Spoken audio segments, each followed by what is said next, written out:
Hi, everybody. Welcome back to the Richmond Oval. Steve Erickson, Juha Mikkola. There you serve. Interesting start to the game right now. And, of course, Team Canada well on the attack, as is the U.S. They want to fight their counterparts off of this. And they don't want to have anything taken to them.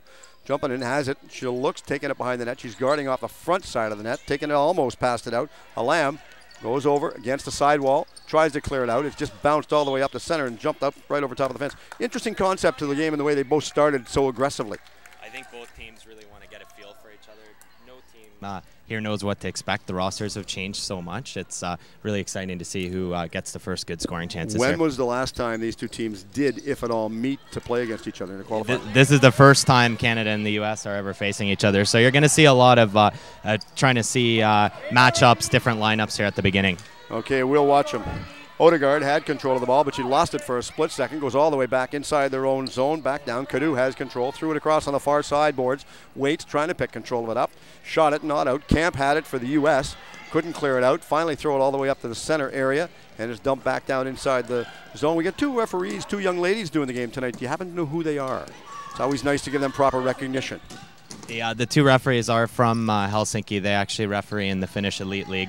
And the International Floorball Federation's really had an initiative to get more female referees involved. So it's nice to see the qualifier with female representation on the officiating side as well. Very much so. No argument for me. The key for that is the training and the process involved in the training to get them up to speed, to have them operate at the same level or caliber as the players play.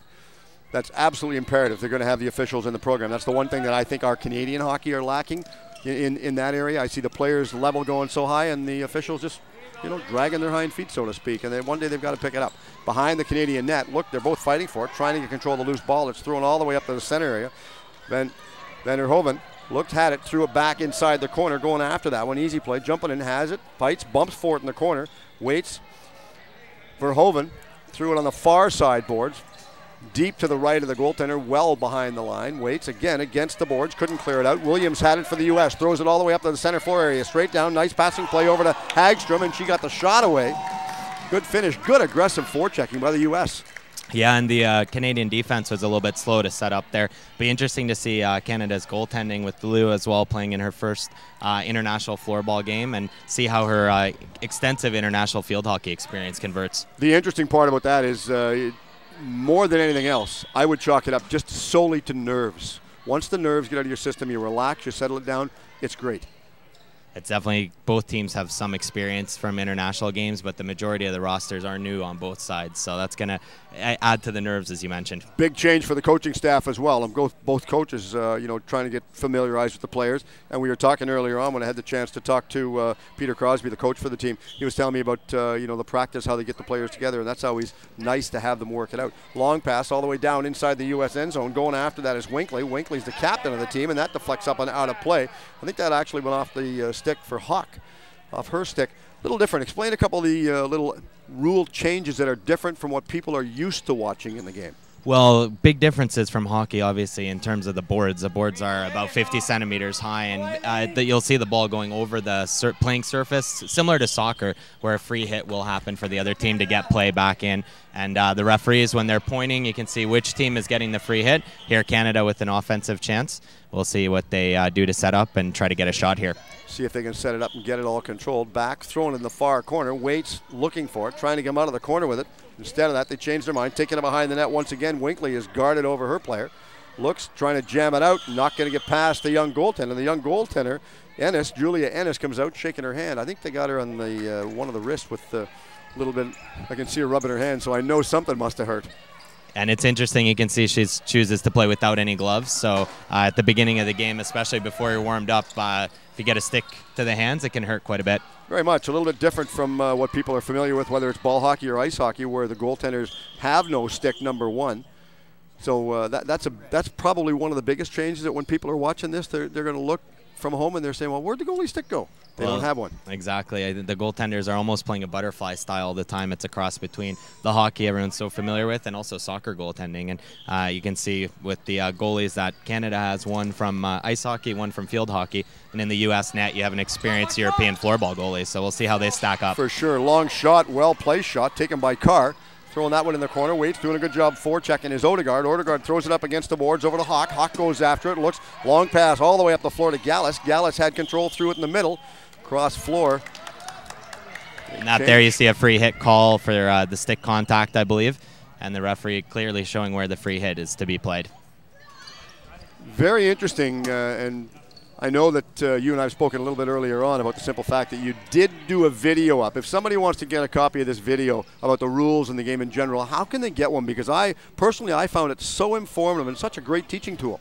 Well, thank you very much. That DVD is available on our web store. If you go to floorballpro.com and you look for Floorball, a Sports Revolution DVD, it's available for purchase on the site.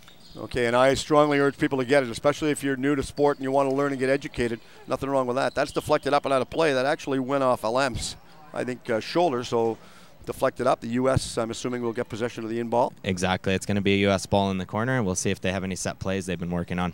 So you enjoying your time out in Richmond? Nice facility out here taking place in the Oval. What a great place to have it played at. You couldn't imagine a better venue for this. It's an absolutely beautiful building, and with the Olympic history here, we were actually here a couple of years ago for national championships, and that time it was the first sporting event in here. So nice to see things come full circle and floorball back in the Oval. For sure. This will go back. I believe they're going to give this ball to the U.S. And we've got a gentleman here from the Czech Republic as well, and he's going to be hopefully gracing our broadcast booth. Tell us what he's doing over here, just studying or just representing the No, floorball? Mr. Philip Suman he's a representative of the International Floorball Federation, and he's here to observe the games, make sure everything's done up to the global standard that the IFF has set. And that's all part of their initiative to get into the actual Olympic Games. They do have Olympic recognition now. Hartnell has control, well up on the right side, going down the court. Looks, and she lost it. Possession going back to Canada in this place here. Welcome everybody around the World Wide Web, wherever you're listening to. Welcome you to the broadcast coming from the Richmond Oval. Our pleasure to be able to bring you this on sportswave.ca. Juha Mikkola and Steve Erickson, our pleasure. Welcome aboard. Hope you're enjoying your evening, your travels, wherever they go. And remember, if you do go out and you drive responsibly and go safe and be a great sport and return home. Think of the other one. Cross floor pass, good interception right there, and that was intercepted by Delaney Collins. She got the shot away, picked up by the young goaltender, and the young goaltender is Ennis. Ennis throws it all the way up, well over half floor. And the reason that's a goalie distance play there, actually. Captain Stephanie Allen there didn't back up enough. When the goaltender picks up the ball, you need to give the player 3 meters. Good to see just a free hit. That could be a penalty call, but I don't think anybody wants to see a marginal penalty like that at the beginning of the game. No truth to the rumor that the more the officials call, the more they don't get paid. That's a falsified statement right there. So that's not going to happen in the game. The officials doing a good job, and I'm really pleased that you've got 2 young ladies doing the game. I think that's just says a lot for the growth in the world of sport right there. Going back down against the boards, Waits cross floor pass. Looks once again, trying to get it all the way up to half floor, and they finally did. That was Erica Camp. She got it back up, and they go inside their own zone looking for it. Winkley waits, takes it behind the net once again, sets up. No urgency in the pass, being forechecked as Rossi Thomas comes in to help out, trying to get control of the ball. Waits still pushing forward against the boards, and Daniels comes in to offer some assistance. Again, Thomas comes over, tries to take the ball. Thomas pushes off her ball with her, and Cadeau comes over and says, nope, I can do that. If you can, so can I. Not a bad crowd. We must applaud the people that have come on to take this game at the Richmond Oval. Good crowd on hand. I'm impressed with what we've got. Definitely a lot of family and friends, and also people who've probably seen floorball in the Vancouver Sun today and want to come check it out. Particularly impressed with some of the U.S. fans making their way over as places from Alaska and even further away. Ball goes off the far backboard. Waits, shot it, long play all the way down the other end of the floor and going deep inside the zone. Jupanen goes after that, and Jupanen shot it far side. Forechecking is Thomas. Thomas couldn't get control of it. Back out to Wadwill. Wadwill had control of it. Looks straight up the floor. Nice passing play. Junkin throws it in the corner, fighting for it and trying to go after the loose ball. O'Doherty takes it, sets it up. Line change. The one thing you'll see on line changes, there's no gates. They jump over the boards. So you have to be fairly agile and fairly spry to do that. Shot, dangerous play as that was going back inside their own zone. A long pass that the goalie come out to play and the defensive player was trying to get it. So that could have been, as long as your communication works great, you're fine. And there was an interesting play, Steve, before with the goaltender making a good throw out, and that can really change the pace of a game. A goalie can make a big save and throw the ball the other way. For sure, especially if you can catch the other team napping. They're just not sure what they're doing. Forechecking inside the zone. Collins is right on the doorstep. Waits couldn't get control of it. Hartnell has it in the corner. Hartnell throws it around. Nope, failed to get control of that, and it comes just in front of our broadcast location, but it's still in the U.S. zone. Canada's going after that on the attack. Winkley tries to get control of it, threw it back over to Heidi Williams, and Heidi Williams was the one that got that. Going back is Jenny Blum. She stays inside the zone against the boards. And again, another whistle by the one young lady that's refereeing the game. Fast pace. Are you impressed with the pace that we see right now? And for those watching at home, we do play 3 20-minute periods with a stoppage and a well-deserved rest, we should imply, between each period. I think the pace has been great, and it's really impressive to see how evenly matched these two teams are. I think both teams have had some chances, so we'll see who can get on the board first. See whether or not they can get on the board and stay on the board. That's the key right there, is what they want to do. Waterwill had control, throwing it over on the far side. Nice passing play as they give it over. Lefebvre's on her doorstep. She was outside of the crease, though, so not interfering with the young goaltender. Takes a long shot off the post. Just missed, not by much. Good old U.S. Steel stopping that one once again. Waits taken out. Easy play behind the net around the boards, and they're still trying to work it out of their own zone. Jumping looks, throws it all the way up the center, a little bit wide of the goal. The young goaltender comes out, tries to get the rebound, but the ball's bouncing, couldn't get it, and takes it finally, getting it all the way up to the center floor area. Good passing play. Leaving, has it, looks, she does the cross-floor pass, going inside the zone over to Verhoeven. And a wholesale line change for some of the players from the U.S. squad right now. Canada on the attack.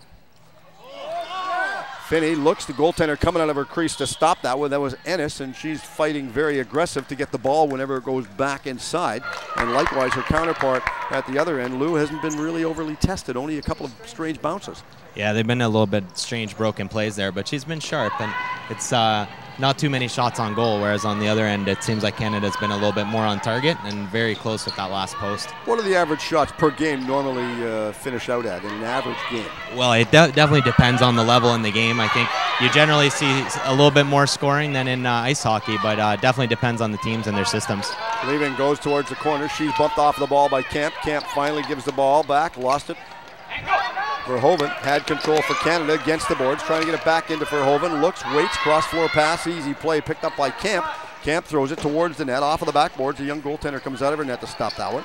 Waits, fake going left, throws it over to the right on the right side. Verhoeven looks, back pass, inside her own zone. Nice passing play over to Finney. Finney just a long pass straight up inside the U.S. zone, and Winkley intercepts that ball. Nope, stolen right there by Cadeau, and Cadeau takes the shot away, and finally Cadeau goes to go after it on the far sideboards. Picked up by Blum. Blum stops, looks, takes her time. Against the boards on the outside over to Camp. Camp couldn't get control of it, shot off the backboards. Careful so they don't peg off the referee. The young goaltender picks up the ball again, and she's looking. Julia Ennis, easy play, just leaves that behind her own net to Tiffany Winkley, the captain for the U.S. squad.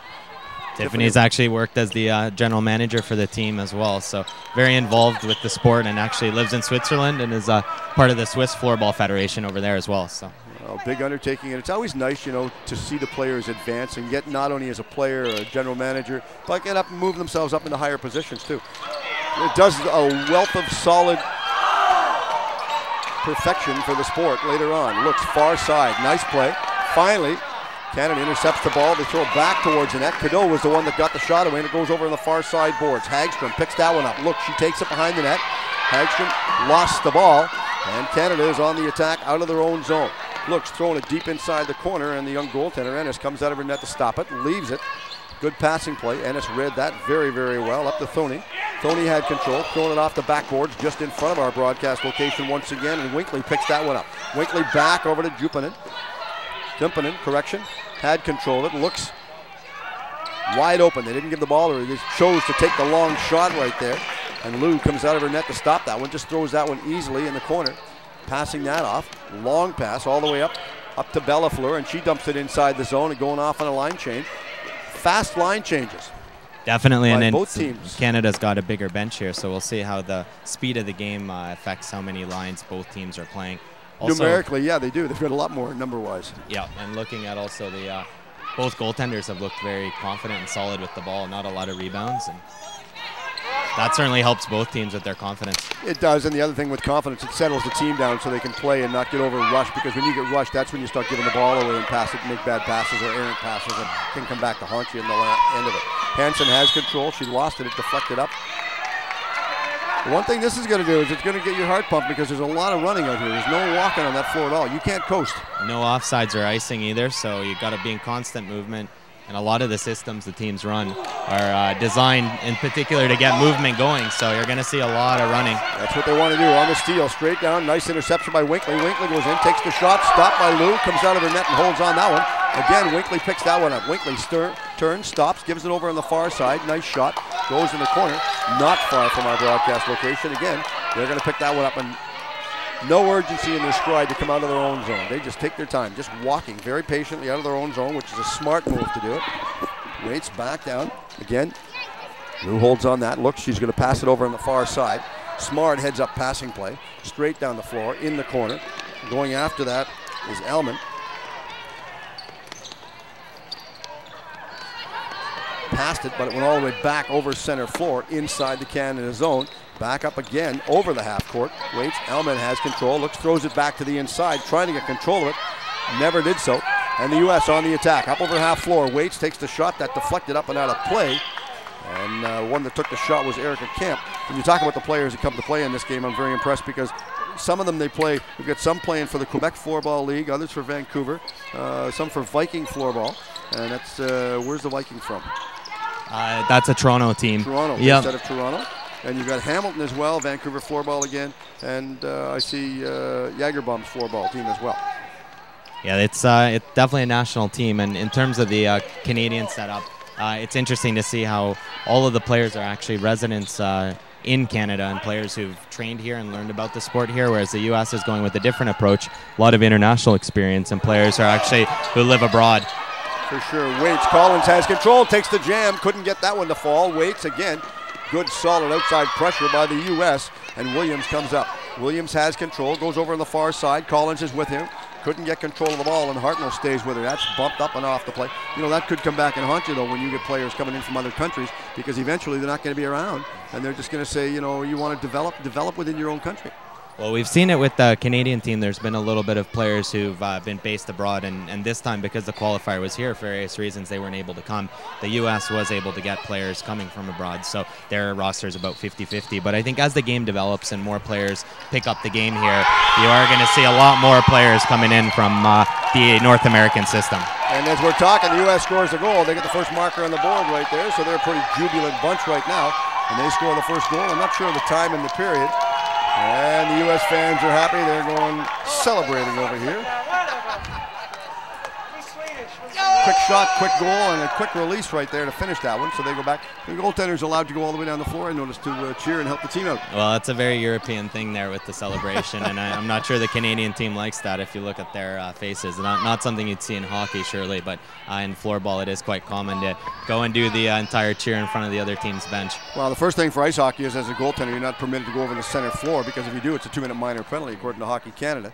So you're not allowed to do that. But the other thing really nice, I was talking earlier on to Shane Malloy, and I was telling him how impressed and how agile I see the players can be with their sticks and how they can work them, because I can really see, no wonder some of the European hockey players are so talented with what they do and how they can perfect the game. They're, like, you watch the Sedins, you watch Sam, like Salo, and I know Salo got hurt last year playing it. That's why he's not playing right now with the Canucks, and that's what they're saying. But when you watch the talent level from the players, it's no wonder having them play this and then go back and play hockey. Well, definitely. There's a huge transfer of skill, and we've seen Hockey Canada adopt this sport in all 200 of their skill academies now. So it's definitely something that they recognize, and I think we're going to see more and more Canadian players take advantage of this sport. For sure. Jumping was the one that had the ball. She got the shot away. Goes up on the far side. Canada will get the ball just inbounds.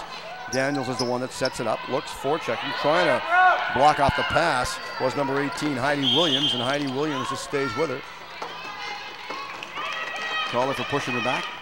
I think maybe a stick fell there. I did miss what happened, but U.S. being aggressive on the forecheck. I think it was a movement with her left hand is when she was pushed off of the ball, and that's what the referee picked up on, to not allow it to happen. Takes a long shot, stopped by Lou once again. Nice stop to grab that one. Throws that one down. Long pass all the way up the center floor. Couldn't get control of it. Hagstrom for the U.S. trying to get it. Looks deep inside the corner, and they're trying to force it out as Aaron Carr. Aaron Carr stays with it. Just throws it over just in front of our broadcast location once again, and then Williams picks that one up. Forechecking for Canada is Carville. Carville not too far away from the front of the goal, but she was very aggressive trying to get it. Williams goes in, takes the shot. That was blocked in front of the goal. Rolled off of the stick for Cadu. Far corner, waits, wide open out in the high slot area as Blum couldn't get control of the ball as it took a strange long bounce off the backboard. Back up. Blum has control. Far side over to Winkley. Winkley goes in. Instead of shooting, she passed it, and that was a shot that got away by Williams, and the net moved. So we'll have a stoppage of play real quick, so they will reset it. That's actually a crease foul there. The little crease that you see in front of the net, no players allowed in there at all, and the U.S. player stepped in, so it's going to be a Canadian ball here. And they play that fairly tight, and that's something that the USA Hockey, AHOS as they call it down there, that's something that they're trying to get out, is the players avoiding going to crashing into the goaltender. And you see that in international hockey as well quite a bit, that they'll call a crease play down even at the World Championship level, so perhaps something you'll see more of in hockey as well. Well, it keeps the goaltender safe and sound. If you're going to protect anybody on the floor, you better protect the goaltender, because that's when your nightmare can start. Talk about Freddie and Elm Street. That's worse than that. Fast pace, good game. Both coaches obviously have the teams playing very solid. They know what they want to do. They came to play, and they've got the teams all set up. Long shot, quick release right there. And the other thing is the height restriction for the release of the ball. You're not allowed to take any high slap shots. Exactly. And, you know, with a wiffle ball like this, it doesn't actually give you much advantage anyway. You can shoot 205 kilometers an hour as a world record with a floor ball and a floor ball stick, and that's with a waist-high swing. No swings allowed above the waist. No, and that's a safety thing, too, because you can get a more accurate and more direct shot if you do keep your ball, you know, lower from your waist. Far side attacking. Levi's doing a good job forechecking right now. Couldn't get control of it. Camp had control, threw it straight in the corner behind the net. After that is Berkster. Waits, looks deep inside the zone, through the goal crease, and nobody can put their stick on that. Jumping was the one that tried. Valiant effort, looks again, throwing that inside the zone. Careful so they don't fall over that little fence, because you fall over that, you better be aware of your surroundings outside the playing surface. Yeah, and actually the players got to get right back in the playing surface too. So sometimes you see players get rubbed out near the boards, and you got to be aware and get right back up. Or Doherty was the one that had control. It dumped it inside. The U.S. will pick that one up deep inside their own zone. Jumping has it, looks, throws it around the far side boards. Nice play. Good forechecking by Team Canada. Try and force the U.S. to the outside. The U.S. up by a score of 1-0. Not sure how much time is left in the first period. We play 3, so, oh, it's looking just down to my right. I was trying to figure out where it was. I'm looking on the far side. I thought it might have been over there. Nope, young goaltender Lou holds on that one. Easy stop. 4:15 remaining in this first period of play. 1-0 for the U.S. over Canada. Early score in the game. We'll have to get the goal scorer first opportunity we can. Waits the U.S. out of their own zone. Well over half floor right now. Coming down. Hagstrom goes in. She takes the shot, and they put it in. That's 2 goals for the U.S. And it's 4 minutes remaining in this first period of play. Again, the team comes out. They're a jubilant bunch of girls. So down by 2. What do they have to do to counter against this? Well, that was a beautiful individual play actually by the U.S. forward there, showing some style honed in the leagues in Europe with getting past 2 players and a nice shot to finish it off. So I think Canada's matched up pretty well here. They have to counter the individual skill of the U.S. and also use their speed to wear them down with the forecheck and the advantage they have in terms of number of players. Well, fast line changes can do that. Definitely, and I've noticed that the Canadian team, they have been running all 4 lines, which in floorball actually is quite rare. Usually you'd run 3 lines, I think, at the beginning. The coach is trying to see who they have in terms of lineups and really trying to get the U.S. on their heels. From the draw, Canada won that draw. Good play to foot forward by Collins. Collins goes in right on goal, couldn't get control. The young goaltender picks that one up. Back for the States. That was Ennis that had control of the ball. Back up. Easy one back at center. Elman has it. Threw it inside her own zone. Elman goes deep inside the zone on the left side. Jumping in, has it, she stays all over. U.S. trying to work it out of their own zone. Nice passing play up to Waterwill. And Waterwill gets up over center floor, picked back up by the Canadian team, and they just dump it back to Waterwill. And the one that's forechecking right there is Bella Fleur, and she dumped it inside the zone, just down to the left side of the U.S. goal. Jumping and had it, throws up back to center floor, and Waterwill had control, far side. Nice passing play, goes down the left side, takes the shot, that was blocked, goes in the right side corner. Picked up by Team Canada's number 12. That's Mercedes. And she dumps it all the way up the center floor. Waits once again, throwing it over. Nice passing play. Oh, it just went through the far side of the goal crease as Alman had that chance. I believe that was Alam, had control of that. Sorry, my correction on that one. Just want to make sure we get the names all correct. And my apologies if I'm saying some of the names wrong. I just got the roster before we went on air. So I'm trying to go through the names as we're doing the broadcast. So it's something new and unique, and it's like a learning curve. Well, there are some international names on the rosters there too, which will keep it fresh for you if you're used to the hockey. They keep me honest, I can tell you that. Nice play by the young goaltender, grabs onto it. Now the goaltender has a certain amount of time. We should explain to all the viewers at home that they're only allowed to hold on the ball for, and they have to get rid of it. Exactly, yeah. When the goalie makes a save, they have approximately 3 seconds to play. You'll notice the referees will urge them on to play the ball if they hold on to it too long. Worst thing that can happen to a goalie. And here we see a Canada power play coming up. A little bit of an unfortunate break, actually. That's a handball. Looked completely unintentional from this angle, but a rule is a rule, and we're going to see a Canada power play here. So the two officials having a discussion right there, and I believe they're going to be assessing the penalty. The thing I like with that is if you watch that and you replay it on your own computer, not mine, you replay that. The thing I liked is that when the penalty was called, the two officials conferred with each other. They had the discussion, they talked. And that goes with any sport. I don't care whether it's baseball or hockey or what it might be. Floorball, no different. You've got to confer, talk to your partner, because communication, that's the evil necessary that you really need. Yeah, and the International Federation is putting a lot of effort into training their referees, and communication is a big part of it. And that was a great example where the two referees worked together and made sure they were on the same page with the call. Throwing it deep inside the zone. Nice play right there, and that shot was taken by Carvel. Carvel got the shot away. She went through, ran outside of the crease, so she didn't get called for the violation, and it's on the far side. Nice play. Santiago has control. Santiago still has it in the corner. Comes out the right side.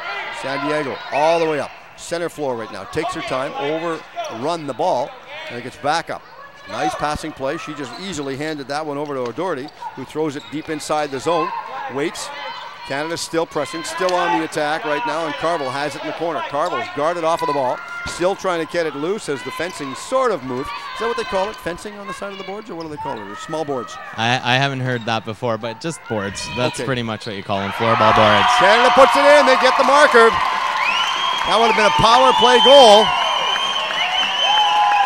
So the last goal was scored at 4 minutes by the U.S. to put them up 2-0. This one gets Canada back in the game with 1:44 remaining. A power play goal, and that penalty was very costly for the handball for the U.S. Well, that's an important goal in terms of Canada here with a minute 44 left to get on the board. And also, as he said, that penalty really deciding what happened there. And unfortunate break for the U.S. goalkeeper as well to get scored on from behind the net there. Well, just a strange bounce out from behind the goal, but it still went in. The officials again talking to some of the players about what's going on and certain specific things I think they're looking at. Naturally, the rules for what we play and what they play over in Europe, where these two officials are from, they all have to confer and be very concise, so they're all uniform in stature.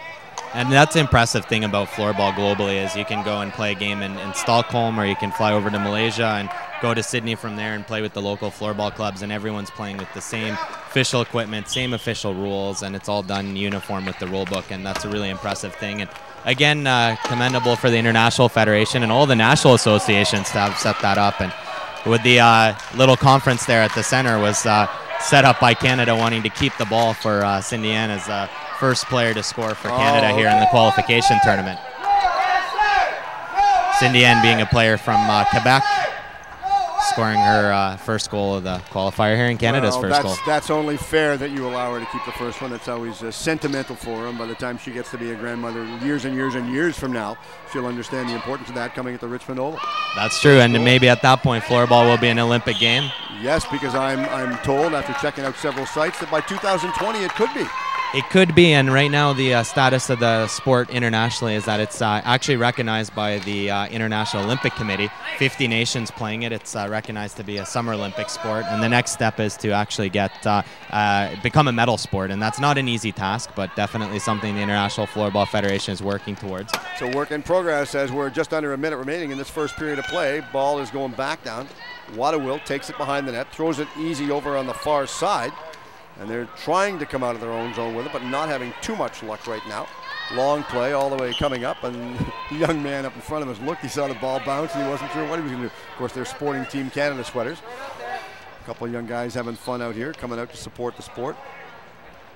I'd feel bad if I was Ned. I'll have to take the ball away from my youngster. You can have it back later. I'll give it to you later. I think it's only because it's a special game ball tonight. Probably. Very likely. Long shot just cut through the goal crease, not by much. They didn't miss. That was very, very close. Winkley threw it behind her own goal. Winkley still has control of it. Looks 10 seconds remaining in this first period of play coming from the Richmond Oval. Far side, nice play, good check on the attack as Thomas goes down, cuts back to the inside, takes the shot, and the shot was taken on the far side by Carvel, but it was blocked. Carville still takes it behind the net, waits, and Winkley goes after it with the first period come to a conclusion. And the score after 1 period of play, Team USA are up by a score of 2-1 over Team Canada. Your thoughts on the first period? I was very impressed with what we saw out there. Really good pace, and it's great to see the teams match up so closely. You never want to see a blowout either way, and I think from the coaching staff's perspective, both teams are happy that they're able to play with each other and that it's going to be a really tight-fought, exciting second and third period, and of course the game tomorrow as well. So if you're a coach right now going into this, what are you looking at from the coach's point of view? And I believe I have my special guest coming over to me right now.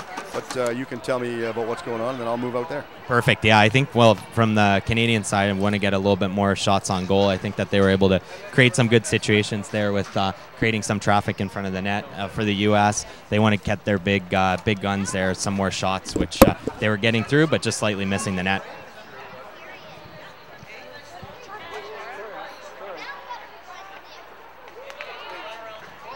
I'm assuming I'm still on. I'm joined right now by Delaney Collins. Delaney, as we come out, sorry, that's okay, that's fine, just like home, nothing wrong with that. Delaney, your thoughts, first off, welcome to BC.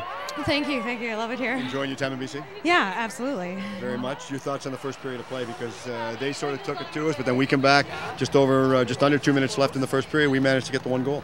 Yeah, that's a really good period for us. You know, we knew that we'd be a little bit nervous going in. A lot of us haven't played. Like, I know that's my first game ever, so I feel really good about it. I know that there's things we can do better and a little bit different. We're just getting used to the tempo out here, but it's a lot of fun. What was the thought of the young ladies like in the dressing room when they were getting set to come on the floor and play against the U.S.?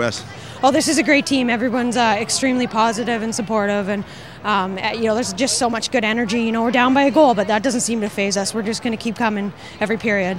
What got you hooked on playing this sport? I was invited to a tryout, and it just felt right. It felt really good, and it's, you know, one of those things that there's a lot of the thought processes from ice hockey are the same, so I really enjoy it.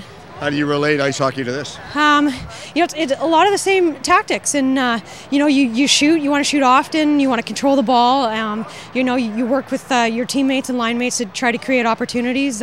So I think it's going to be really exciting down the road in this next couple periods for us. We were talking off camera a little while ago that down the road, realistically, they're looking for the IOC, and it's been approved by them, but they're looking at possibly making this an Olympic sport. That'd be a nice feeling. I mean, you know, having an Olympic sport and having Team Canada represented in the Olympics. Yeah, absolutely. It's no secret that they're trying to get this in the Olympics, and this is a really good start for us. You know, every time we play the Americans, everyone knows that there's always a Canadian-American rivalry. So this is war out here, and it's a good start towards the Olympics. So you're going to the dressing room with the team. What's the coach going to be talking to the team about, and how do you focus coming out in the second period? Yeah, we're gonna, you know, we'll be positive. I know he'll tell us we had a good period, but I know that at the same time we need to tweak a few things, and so, you know, it'll be a good information session really, and just really positive, good energy. When you get a game like this, never mind playing the chemistry against the U.S., chemistry amongst the girls on the team has to be absolutely imperative. Yeah, that's for sure. I think when they were selecting the roster, you know, they chose a lot of really good people, and you can tell that from day one. I didn't know a lot of these girls before, but they're pretty embracing, and, you know, we know that we're just here for each other, you know, and for our country. Funny, I was talking to one coach before, not only tonight, a couple of weeks back for a hockey game, and he said the one thing as a coach that he doesn't want anybody to bring to the game is any extra baggage. He said, you come to the game, you play. He said, I can help you out and I can teach you. You bring extra baggage, that's going to affect the whole team.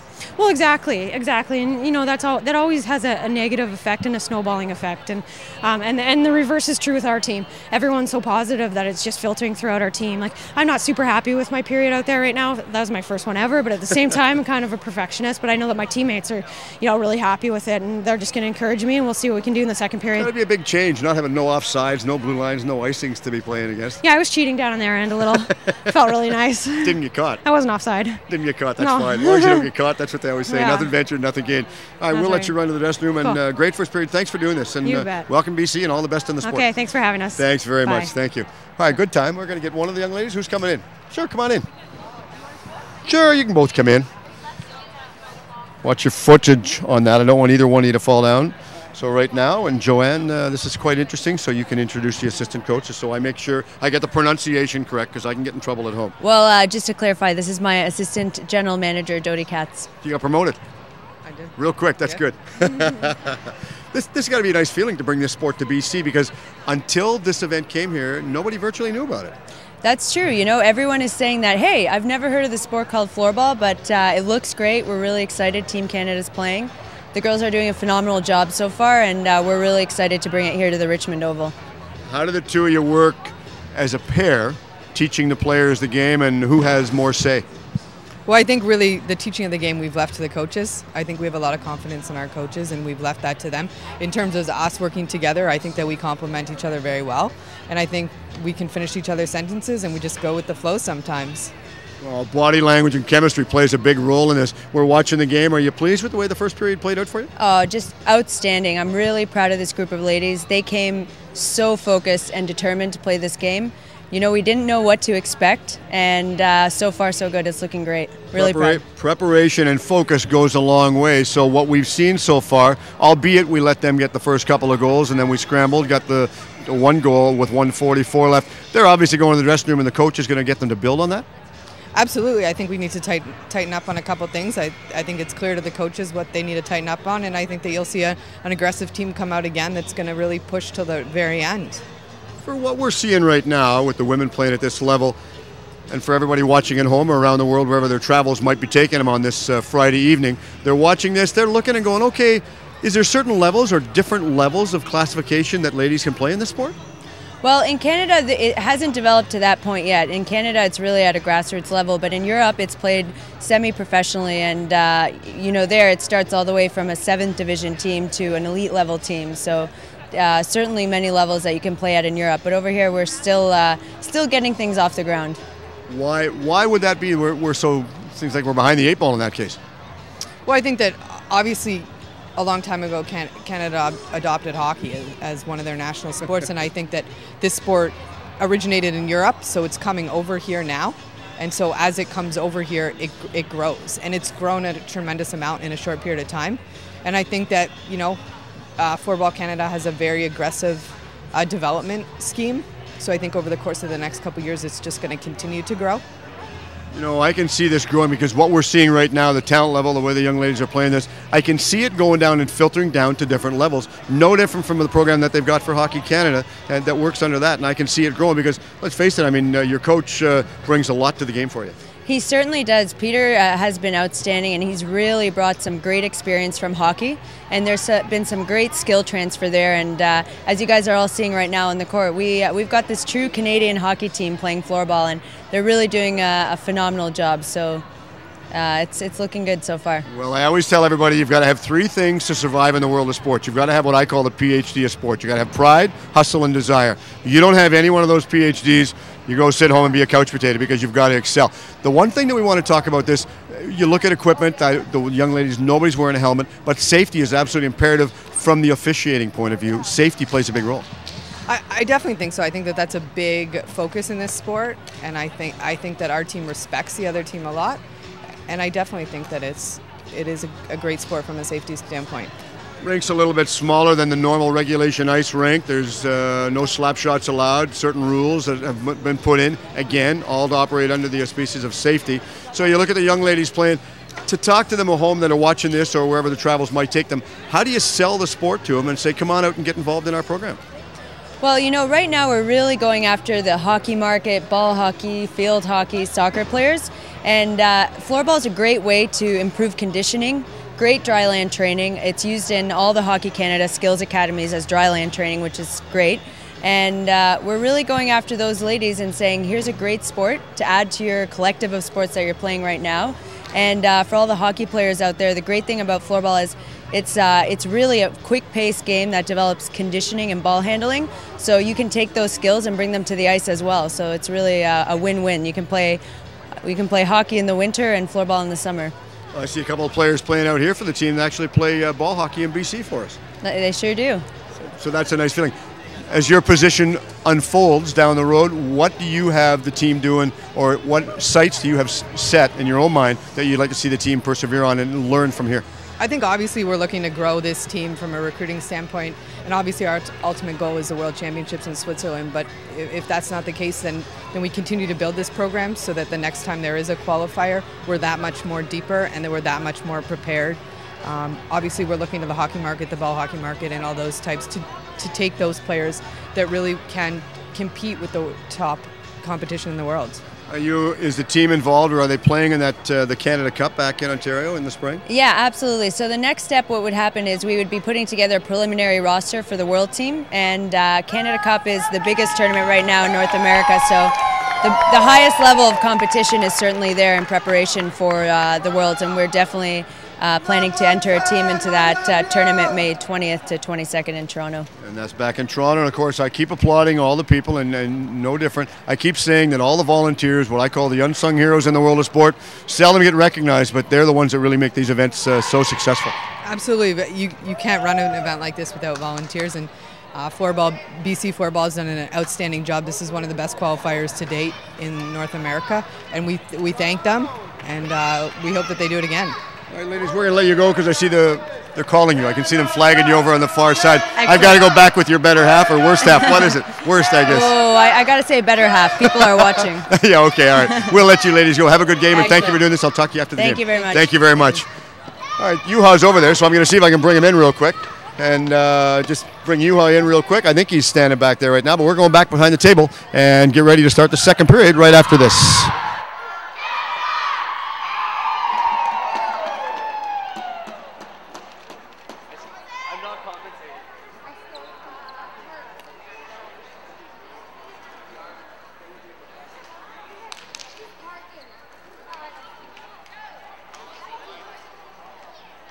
Second period is about to begin.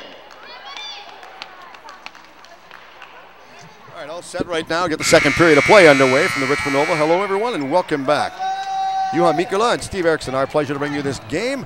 And this is a big undertaking for our team from Team Canada to take on their counterparts south of the 49th parallel. First time ever. History is being made right now. History is being made indeed. Shots after one period of play. U.S. outshot Canada by a margin of 12-8. Erica Camp got the penalty for high sticking, as that was called on the far side. We'll get the goal scores first chance we can as we're back to live action, and they've just started the second period of play. Of course, this is no different from ice hockey. They do play 3 periods of play. Break, intermission between each period. And later on, I want to display, when we get a chance, maybe after the second period, we'll display some of the equipment. Yeah, and there was really a difference from hockey, that free hit play right in front of the net. That's where you can really see how the teams have been practicing, and I think actually the U.S. got a good shot on there, but just happened to miss the net. Careful so they don't go inside the goal crease, but they're still on the attack right now. Lost her stick, easy play, gets back up. Thoney goes after the ball, far side. Waits, Thoney stays on the front on the doorstep, and just guarding the goal crease is Hotkey for Team Canada. Looks far side, taking that behind the goal. O'Doherty takes it, looks nice, long pass all the way up the center floor, but that was blocked and intercepted. Hagstrom was the one that got the ball on the steal on the interception. Williams had it in the corner, far side. Looks wide open, takes the shot through traffic, but it was partially blocked. Everybody trying to scramble and get control of that. Cadu comes over to offer some assistance, and it still goes on the far side over to Thomas for Team Canada. Looks, throws it back inside her own zone, in front of the goal. Nice little careful time to come out of her own zone. Hotkey has it. Look, she's circled. She's being guarded off of the ball by Thorney. Thorney is just off to the left side of the front of the goal. Nice play, nice rush by the Canadians to get it up over half court. Long pass going down. Cadu was the one that takes that shot, goes right to the young goaltender, holds on that. Easy setup right there, and Ennis was the one that just threw up that on the left side. Back down, looks, waits against the board, shot. Good play by Lou, and Lou holds on that. Quick release, blocked, thrown all the way up to the center floor area, and that's picked up again by Hartnell. Hartnell got the shot away, but it was blocked. A little bit of a bump there by Lefebvre at center floor. The two of them sort of a little bit of a shoulder check with each other. Nothing ventured, nothing gained. The referee says play right on. You're doing a great job so far. Collins has control of it, the young lady we spoke to after the first period of play. Well-spoken young lady. Talked about the changes, the adaptations that you have to make from floorball to ice hockey and vice versa. Well, it's pretty historical for Canada to have such an accomplished hockey player on the team. Delaney, of course, winning 3 gold medals in ice hockey. And she really wants to represent Canada well here on the floorball stage. She does. She knows it's a big transition, but she's enjoying it, and you could tell she's enjoying it just by the smile on her face. You know, she was very, very pleased with coming out. She thought she had a difficult first period. She said it was the first one, but she said, you know, she can only learn and get better from there. It's definitely a transition, especially jumping in at the high level here. Long shot goes right towards the goal. A little bit of a bump at the side. The one thing that players are unfamiliar with here, or if you're watching, you might be unfamiliar, is not only the team switch ends, they switch ends for players' benches as well in the second period. Another little thing that hockey players always notice, definitely the bench switch happening maybe a little bit easier in this sport because you don't have a lot of equipment to move over. Definitely makes sense. The distance for the defenders and forwards to change is the same between both periods. Well, it's even for everybody. As long as you don't get a lot of water on one of the benches, which could affect the other team in the second period or vice versa for the third period. Definitely. That could really come back to be a nightmare, and that's the last thing you'd want to have happen. Winkley has control. Looks, Winkley throws it all the way up the center floor, up to Kemp. Kemp goes after the ball. Waits. He's trying to get control to Leaving. Leaving lost it, and Kemp picks that one up. There's going to be a free hit for Canada, and Canada's been lucky to keep this a one-goal game. The U.S. had some amazing chances there at the beginning. Goaltending by Lou kept it close, and now Canada seems to have settled down a little bit and are getting some shots on goal. I must say, different referee sweaters that they wear in this game. They're catchy. They're different. Yeah, and those uniforms, again, up to the international standard, consistent across all of the qualifiers. And for our North American viewers, there's qualification going on in Asia, which Japan won, so they've qualified for the World Championship, and qualifiers are going on for the European nations as well to determine the top 16 that are going to represent their countries at the World Championships in Gaul and Switzerland in December 2011. They call her for the kickball. Ball will go to Canada, back behind the net. Easy play, nice play to work it out. Leaving had control of it. She shot it. Taking their time inside their own zone, over half of the floor. Finally gets it up, goes back, and Ennis holds on that one. Ennis just easily plays that one up to Jumpinen. Jumpinen throws it back, far side. Jumpinen gets it back. A little bit of a give and go passing play there from Carr to Jumpinen, and Jumpinen still has control of the ball. Coming in to help out is Carville. Carville looks back over once again. Nice passing play over to Carr. Carr gives it back to Jumpinen. Jumpinen tries to pass it all the way up, but it was blocked just in the corner by Carvel. Good forechecking by Team Canada. Yeah, it was a really strong forecheck there. And as a result, they get the ball in the zone. They get it, and they keep it going. That's the one thing that they want to do, is keep the ball going on the attack. Waits all the way back out of the center floor area. Long shot by Hutke. That was blocked in front. There's a 3-on-2 the other way. 3-on-2 going down the other way. Lakes takes the shot, and that goes inside the corner. They're trying to set things up. They're trying to work the passes wide to the outside, coming out of their own zone. And if they can get the wingers breaking to the outside, then it's easy. They just make the transition and go up center floor. Back, far one. Nice play over to Thomas. Thomas passed it back inside her own zone, gets it up over half floor. Looks again on the steal right there by Williams, and Williams had control of it, picked up. You can knock it down with your chest to your stick, but you can't knock it with your hand. Exactly. It's similar to playing soccer. You can use your body, your chest to play that ball down. Same thing with the head. Can you head the ball down? No, actually, that's a big difference and a really good point. No headers in this like you'd see in soccer. Because you know darn well somebody would try that. And it does happen, yeah, and it happens unintentionally. I think a lot of the rules make sense and are done for safety in mind. And we're saying the referees call it interference play. Interference play, possession for the U.S.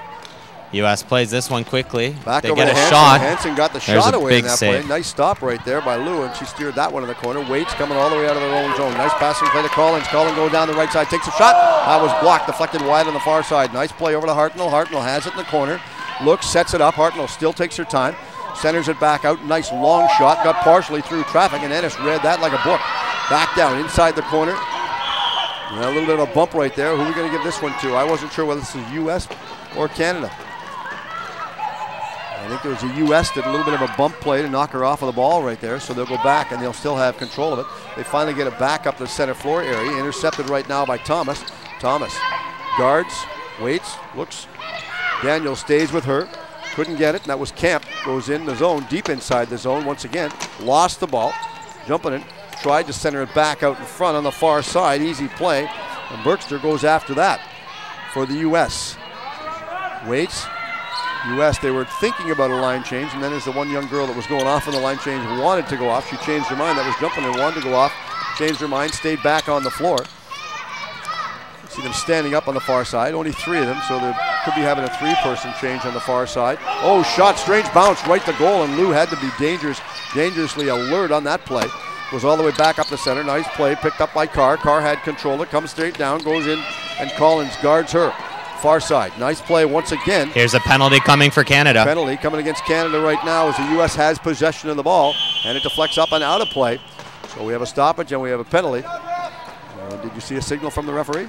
Yeah, it's pinning the stick. Basically in floorball, it's quite a common call. If you get beat and you use your stick to try to slow down the player who's gotten past you, that's going to be a penalty call. And here, Delaney Collins getting caught out with the difference from ice hockey to floorball, exactly perhaps right. just not used to all the rules yet. That's what I was going to say, is that if it was ice hockey, that would probably be permissible, totally permissible. But in this case, she goes back, she goes to sin bin for a couple minutes. And the other thing is that when you go to the penalty box, you sit opposite to your player's bench. So she's not beside her player's bench, she's sitting behind the U.S. bench, so she gets to know some of the opponents very well. Perhaps, yeah, getting a chance to talk with some of the players. Not necessarily trash talk, but just friendly talk. See, if that was me, I'd be talking about Days of Our Lives or General Hospital or something like that, just to find out what was going on and who was doing what. Just in case you missed an episode. Just in case I did. I didn't tape one on my PVR. You never know. Looks, the U.S. on the attack right now. First power play opportunity in the game for the U.S. as they're on the attack. Winkley goes after the ball. Looks, I thought she was going to swing after it, but not allowed to take the stick higher than your waist, so that wasn't going to happen. But first look, I thought she was going to, just the way she focused on it. Easy play. Jumping in, had control of it. Looks, jumping and gets it back. Over on the far side. Throws that right towards the goal. Lou holds onto that one. Nice stop. Very agile, and she had a lot of traffic in front of her. I didn't think she was actually going to see that. And that's an impressive save to have no rebound. And I think that's what Lou's been showing this entire game, is just being very, very strong with catching the ball and making sure there's no rebounds. 12:25 remaining in this second period of play. Coming to you from the Richmond Oval in beautiful British Columbia. Our pleasure to bring you this game. Looks pass over on the far side. Long thump all the way up the center floor. Goes down deep inside the U.S. end zone, and jumping and has control of it. Waits. A little bit of a pass back up to the center area, up to Winkley. Winkley gives it back to Jumping. Jumping over on the far side. Nice passing play. They're working it around fairly well. And again, young goaltender Lou comes out of her goal to stop that one. And they still have control, but just dump it down the floor. And Jumping goes after that. Can't be a lot of time left in the minor penalty that Delaney Collins is serving in the sin bin over on the far side. We'll watch her. They're 2-minute stop time penalties, correct? So everybody is the same page. Exactly. Looks back. Nice shot by Jumping, and she puts it in. That's a power play goal. That's the second power play goal of the game for the U.S. And I'm assuming she wants that ball too. Perhaps, yeah. The U.S. Showed good power play there, and were really able to get a lot of shots on Lou. Her goaltending this period really has kept Canada in it, but we have to see good response here from the Canadian team if they're going to keep this game close. 3-1 right now, power play goal number 2, so they're 2 for 2 in the special team units, the way those things worked out. So Canada will be back at even strength. 11:36 remaining in this second period of play, coming to you from the Richmond Oval.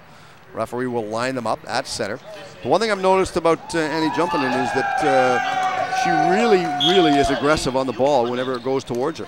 She's played at the highest level, and in fact, I believe that she wasn't expecting to possibly play at this qualifier initially, working on the team staff and helping the team. And I think seeing her out there, obviously she can play at this level and really make a big difference. Well, she can obviously still contribute. That was a long shot taken right there by Blum. Blum got it through traffic, picked back up inside their own zone. Nice play over to Leaving through it inside their own zone. And Hockey has control. Hockey has it against the boards. A little bit of a bump, I guess, shoulder check given by Leavingak at the center floor area. She goes after the ball, trying to get control of it. Looks cross-floor pass deep inside the zone. And Verhoeven deep inside, doing a good job forechecking and trying to get that off the U.S. Line change by the States as they dump it inside their own zone. Circles the net. Jen Blum takes it. Looks. Pass on the far side. Nobody's on this side. They're all flooding the far side of the surface right now. So we'll see whether or not they want to come down and get over on this side substantially. They might. Line change right now. Going off the floor is Mary Lefebvre. And again, still on the floor is Jumping it. It'll be interesting to track the minutes played by the U.S. here with their key players getting a lot of responsibility. Canada's been fairly consistent in running a lot of their players. Well, you can see the referee or hear the referee too. No legs on the play. And again, it's an important communication. Well, you can't say you couldn't hear. A big stop by Lou in that case. Goes back over all the way out at center floor. Nice play inside the zone. Deep, still inside the zone. Far side, and it goes back over the center area, over to Jumping It, who gets control of the ball. Jumping It throws it inside her own zone to Carr, who has it behind what would be called a goal line, despite the fact there's no goal line going from side to side on the floor. But you can assume that. Anybody that's familiarized close to the goal, at least at the goal there is a goal line, but definitely not one that goes all the way across the playing surface. Long shot taken by Lou in front, and Lou stopped that one. The whistle went. And I think did she stop that one? The official blew the whistle quick. The referee's doing a good job there protecting the goaltenders. Referees switch ends too periodically. Like the referee that blew the whistle came in. She came all the way down, the other one moved in. It's important for the referees to see both sides of the play, and also for the players too to know that they have a different referee in their end, that it's not a situation where the referees are constantly making calls against them. It's refreshing to see that change. You've got to be pretty agile to jump over those boards every time the ball comes near. You can't just stand there and get in their way. You'll see there rarely the referee is getting involved in the play. There was one there, and the referee being clear to show that play only continued because the U.S. kept possession on that play behind their own net. Far side waits, trying to get control of it. Tony had control. Look, she lost it on a steal. Back down inside the zone. Nice play. Collins threw that one over on the far side, and a Lamb took the shot. That was a nice stop by Ennis to deflect that one wide, but that's probably the best opportunity they've had in the second period of play. Backs down. Still inside the corner. And they're fighting for it, trying to kick the ball loose. Who's going to come up with it? Nobody's sure right now as they're all pushing for it and trying to get control of the loose ball. Back, center floor, waits. Oh, the two of them bumped. You got to be careful you don't run the spectators over. Thus the distance from the floor and the surface and the dividers back to the stands. Definitely, yeah. Everything's been set up here with that in mind, and we do see a lot of the staff from the organizers making sure the boards are staying straight, and also that there's balls in play all the time. Well, we talked earlier on at halftime, and I was talking about coaches, about the importance of volunteers, what they bring to the game, and not just this game, any game. The volunteers are absolutely imperative. When they're there, nobody thanks them, and when they're not there, you complain. Go figure. Precisely, yeah. Go figure. Thankless job. Yeah, I know it's a thankless, but it pays lots. Think of the income tax you save when you volunteer. That's the best way to look at it. All the way back down inside their own zone. Again, nice cross-floor pass over to Jumping In, and Jumping In and Carr are working very well. Both of them on the defensive pairings with each other. Set back up. Cadu was the one that threw that up, and it deflected off of the boards. And I think this will be given back to Team Canada. The young girl with the nice-looking hat just throws that back inside. I think that's a moose hat. I think that's from Kenora. Could be from Kenora, Ontario, that hat. Looks, a little bit of a bump. A couple of people fell just back out in the Here's a 4-on-2 break for the U.S. Long shot deflected off the goaltender. I would be remiss, and you can help me on this one, I would be completely remiss if I did not, or we did not, as a collaborative effort, make mention of the sponsors that are imperative putting this one on, because without the sponsorship, it's tough to do. Yeah, definitely. You got Floorball Pro for one sponsor, and that's a big key role. They come out and help out with this, putting that on. And the other sponsor is? Modern Hockey here with Greg Bowden on the local organizing committee. And obviously, personally being part of Floorball Pro, we're really happy to support the telecast here and make sure the webcast so people can see the game. And through our work with Salming, to have both national teams sponsored by Salming, Boreas Salming's equipment company, is a great source of pride for us. Indeed, and you and I were talking earlier on today when we met for coffee. We were talking about the simple fact that Boreas Salming, realistically, with his talent level and given the achievement he's made, despite the fact of being involved in this now, he could probably still play for Toronto. Yeah, he might be one of the best defensemen over there, so it's definitely true. And we also have a great partner in the U.S., Floorball Planet, who made sure that the U.S. looks good and has all of their sticks. So really nice to see the national teams looking so good on both sides.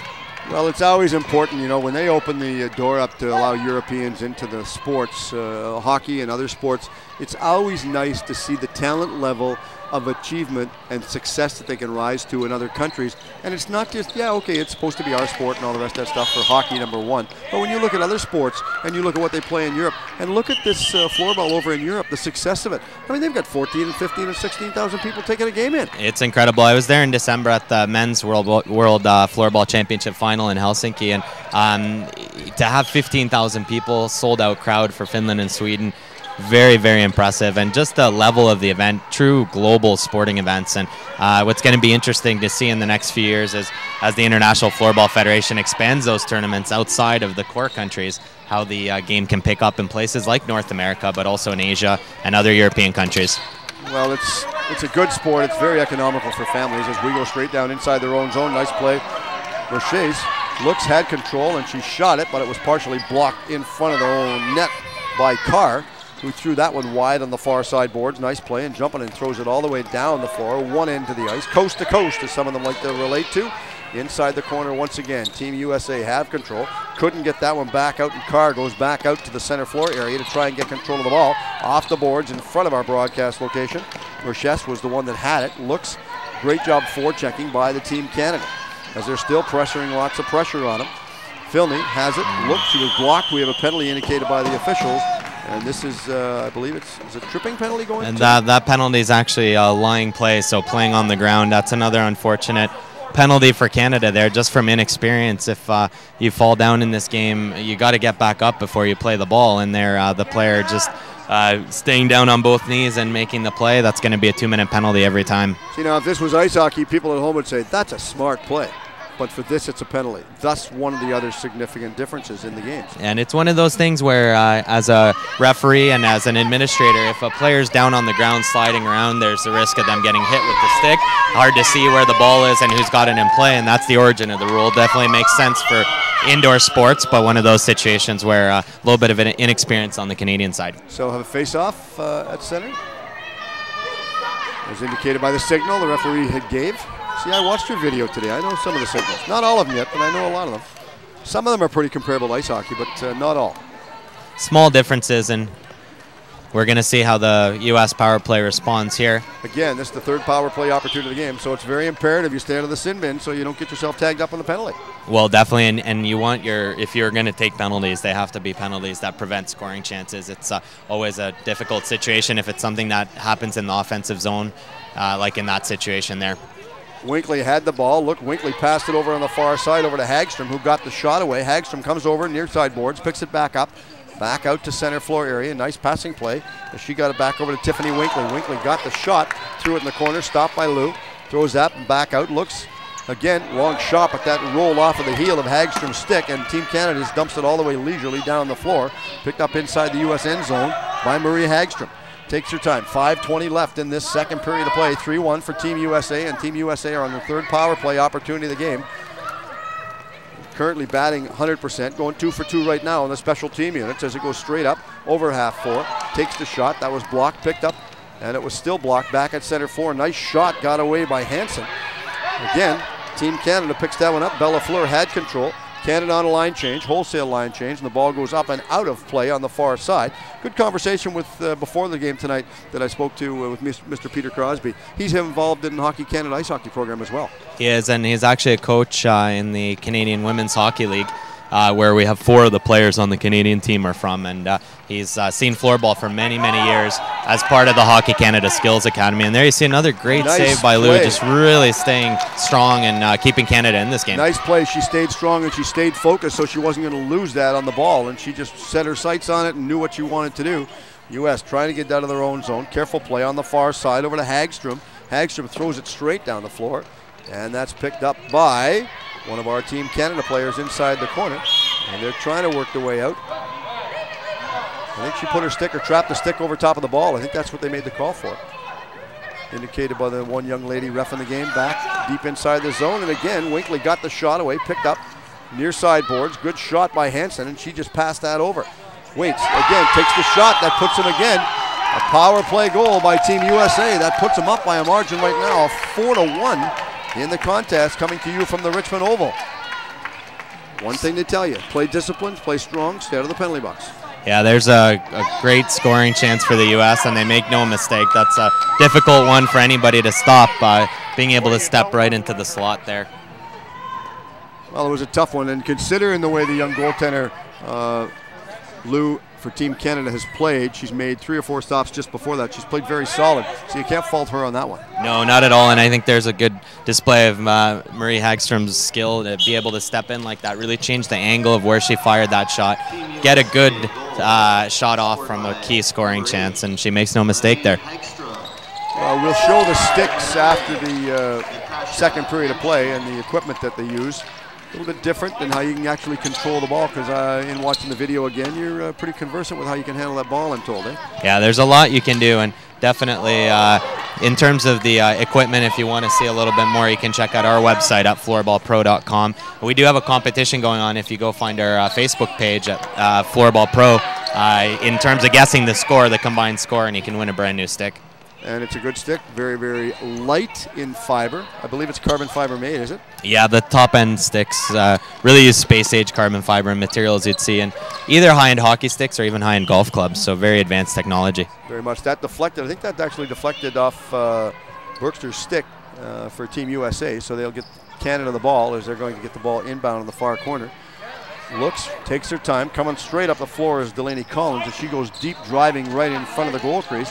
But they never saw her down the floor to get her the ball. But she's still waiting. Collins looks, goes after it, finally gets control of the ball. Nice drop pass. And that was well executed. That's the same as she would do with ice hockey. Set them up, a little bit of a give and go. Hand-eye, good coordination, and there's her hand again. That hurt her. I can tell that. I can hear the sound. I can hear the sound effects when it did hit her. And that's one of the difficulties you face, yeah, as a goaltender. It's a combination of when you do wear the gloves, your throw out isn't as good. You don't get as good feel for the ball, but not wearing gloves definitely have a risk of getting hit in the fingers, and we saw that there for the U.S. goalkeeper. You can see Julia Ennis going over, and she's going to be attended to, I'm assuming, by one of the coaching staff on the far side as they're going over to have a discussion. The two officials coming in, and the two officials just talking to each other in front of there. Right at center floor, but she's coming out, she's challenging with her hands and trying to grab the ball. And when you're a player playing the ball, that's fast. I mean, and you come out, you're going to challenge. If I was a coach, I would question the ability of why would you let somebody play with no gloves? Well, it's a personal preference, and really, if you do wear gloves, you're not wearing gloves that make your hands bigger or give you a lot more protection, so there really isn't that much of a difference there. But I do think that the aggressiveness of the goalie there makes a difference too. Like looking at Julia and the way she's played tonight has been, maybe we haven't mentioned her as much on the telecast or webcast here, but she's played really well. There was an example of her getting out there and getting in the passing lane, and when you do that, there are times when you're going to get hit, and I think as a goaltender, you also understand that. She might be just trying to get her team a little bit of a rest here too with the shorter bench and trying to get the game slowed down a little bit. A little bit motivated, and it might work depending, but in this case you get one of them. She went over to the bench to get maybe taped up there, and this is good to see her back in the game. Nobody wants to see an injury, especially for a key player like the U.S. goaltender here. Not at all. She has made some key saves, and of course the referees went over to make sure that she wasn't just stalling for time and tactics. She wanted to make sure everything was good, and that's part of the referee's job too. They have to keep everybody honest. Right up front, waits, looks once again. Blum had control of the ball, gets it back. A little bit of a give and go, straight up to Blum. Down the left side, looks, Blum goes deep, right to the goal line. If there would be a goal line, but there's not. Back over, Santiago stays with her. Santiago picks the ball up. Nice play, she takes her time coming out. You know, the longer the game goes, the bigger the crowd gets here in the Richmond Oval. I'm impressed with the crowd that we're getting in coming to watch this game, and they just keep sauntering over here. I think the sign that you put up at the front door helped. It was either you or Bruce or Justin put the sign up at the front door. I wasn't sure who. Back over, nice passing play. Team Canada straight down the floor, goes deep inside the zone. Cadu goes after that. Cadu tries to take the ball off of Blum, and Blum takes it behind the net, circles behind the net, tries to get away from Thomas, does. Thomas intercepts that, and Blum picks it back up. Thomas has control of it. Looks once again. Thomas and Blum jostle for position in the corner. Waits, lost control of the ball, and Winkley picked it up, trying to clear it out of their own zone, and failed to do exactly what she was trying to. O'Doherty had it, but I believe this one was deflected, so they will indicate that this one could be a Team Canada ball once again. Well, it was an advantage play there, similar to soccer, where Canada got the call, but the referees let them proceed because it looked advantageous to Canada. But once the Canadian attack stalled, the free hit was called. Ball deflected up and out of play. We've got 2 minutes remaining in this second period of play, and of course, very entertaining period coming to everybody from the Richmond Oval. Hope you're enjoying this telecast on sportswave.ca. Our pleasure to be able to bring it to you in conjunction with Floorball Pro. Always fun to come out and cover amateur sporting events. I always tell everybody you've got to be an amateur before you're a pro. No truth to the rumor that when you're born, the doctor hits you and says you're an instant pro. That doesn't materialize in today's world.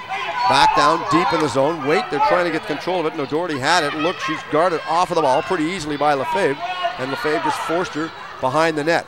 Looks, not in a hurry. Lefebvre's on the outside left, and it goes on the far side over to Hansen, but Hansen couldn't play control of it. Up to Carr. Carr throws it back into Hansen. It goes inside the corner for Team USA. And Waddell looks, takes it, goes behind the net and trying to get control of the ball as they just finally kick the ball loose. Nice play over to Lefebvre again. Lefebvre lost it, overrun the ball. Team Canada all the way up the center floor. Good play. Canoe throws it inside the zone against the boards.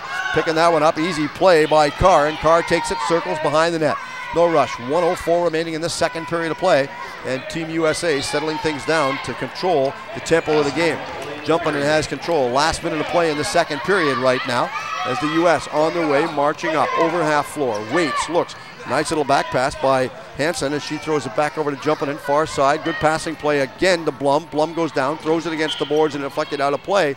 So again, we'll have inbound ball and a stoppage with 43 seconds remaining. It's going to be a U.S. ball in Canada's zone here. See if the score stays 4-1 or if the U.S. can try to generate a chance here in the last minute of play. We will see how they play out right now and what they want to do. Passing it all the way back out to center floor. Looks once again, intercepted again by Collins, and Collins has it for Team Canada. She just throws that one forward. Collins goes after it, picks it, takes the jam, and the young goaltender comes out again. She challenges it. Gets back inside the crease. Goaltender allowed to hold the ball outside her crease? No, that's an interesting play there. It looked like the goalie might have been out of the crease. That would be a 2-minute penalty, but obviously the referees saw it differently, and they've let play continue. Yeah, it looked from our vantage point like she was outside of the top part of the crease, but the referees have the final say, not you or I, so we'll just give them that one. That's well, fine. the rule is as long as the goalie's got a part of their body in the big crease, then it's a legal play. So based on that assumption, I would say it would be a legal play, and the referees were absolutely correct because part of her back, part of her body, her feet, and from her waist down, I would say would still be been in the crease. So I think even on that part, yes, I would allow her to have that one.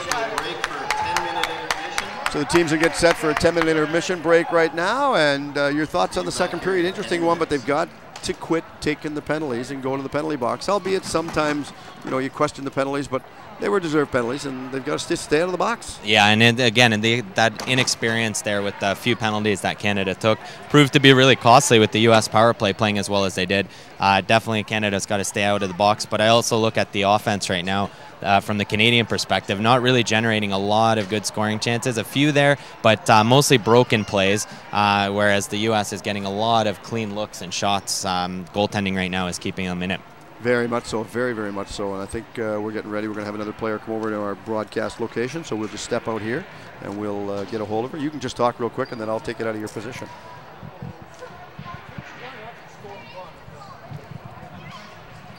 Okay, so you can talk to her first, or you can just talk first. We'll get the. I'll move out there, and then we're gonna have an interview here with camera. Team Canada's captain, Stephanie Allen. Okay, I'll just go out there so we can actually get her on camera because I want to make her look better than me.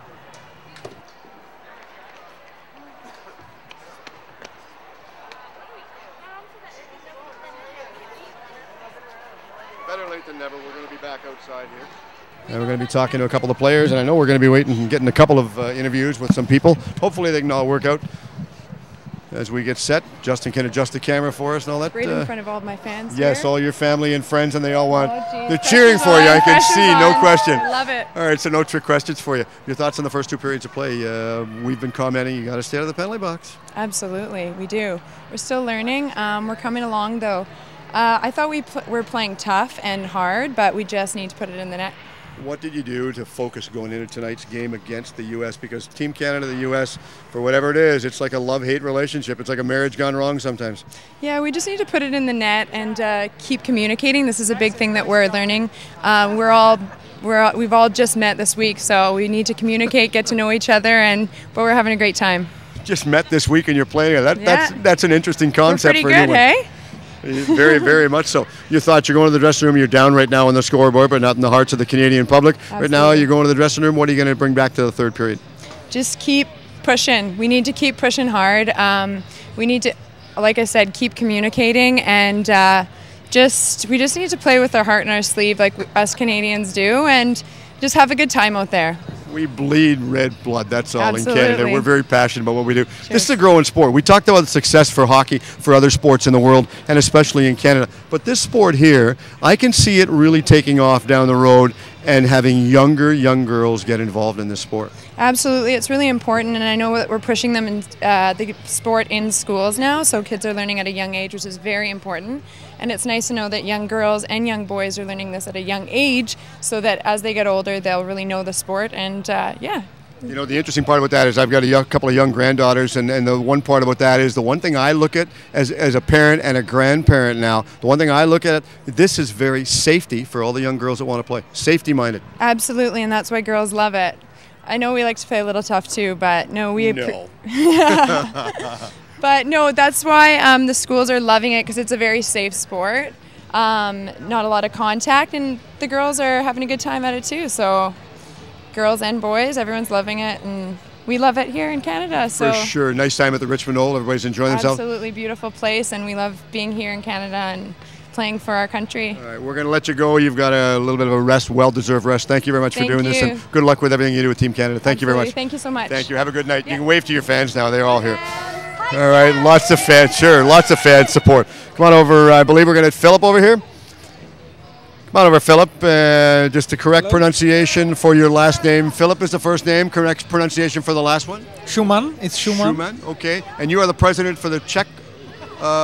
Yeah, I'm the president of the Czech Floorball Federation and vice president of the International Floorball Federation. Big title. What does it give you?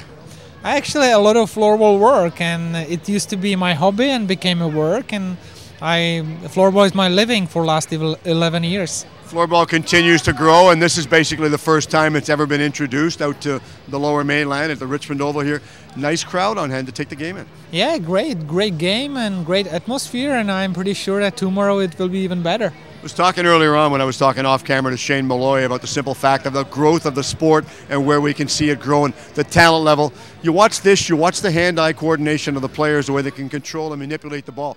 I'm not surprised with the talent level and how the talent continues to rise to the top. Yeah, and you be sure that players didn't play floorball so often, so you can imagine what will happen when they will become more familiar with floorball.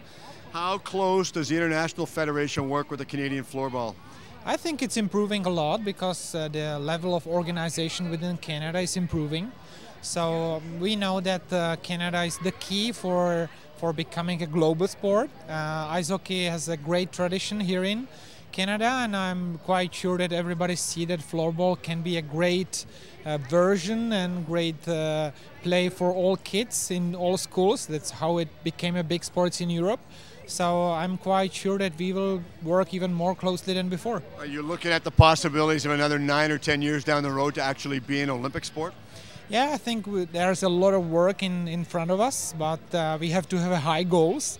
It was hard work to get the Olympic recognition in 2008, and now we are every year until under kind of evaluation, and we are improving. We are getting new members every year. So now we have more than 50 countries playing floorball regularly, and so I'm quite sure it's only a question when. It might not be 2020, it might be 2025, but I'm pretty sure we'll get there. One of the problems we have, in particular in the Lower Mainland, for floorball and ball hockey and indoor sports in general, is the availability of floor time. Mm-hmm. Floor time is of the utmost importance to play. How do we get extra floor time involved? I think that we don't need any special floors, right? Like we can play wherever you want to play. You need just indoor court for any sport, and that's any school have such facilities, so it shouldn't be a problem for floorball, right? We'll keep working on it and see if we can promote this for you. For everyone watching at home or around the world, say something in your native language to everyone as to why they should get involved in this in the Czech language. I should talk Czech, okay? Yes. Přeju vám hodně veselých zážitků ve florbale a doufám, že se vám to bude líbit. Okay, thank you very much, Philippe. I appreciate you doing this. Thank you very much. Thank you. Good luck. Thank you with everything you do for floorball. I know we have another guest coming in, and I believe I'm going to have Anna Maria Vaskinen's coming in. Anna? Is it Anne Marie? Anna Maya, correction, my apologies. Turn around, smile at the camera so we can get the better side of you here. Okay. So nice, you're enjoying your time here at the Richmond Oval first? I definitely am, yeah. Bit of a change, floorball. We've never really seen it introduced the way it is right now on this magnitude. How popular is floorball in the United States? It's growing sport, yeah. Not that many players or leagues or anything like that, but all over country there are like a couple of teams, few players now and then popping up. Are they looking at playing this in like universities down the road as well?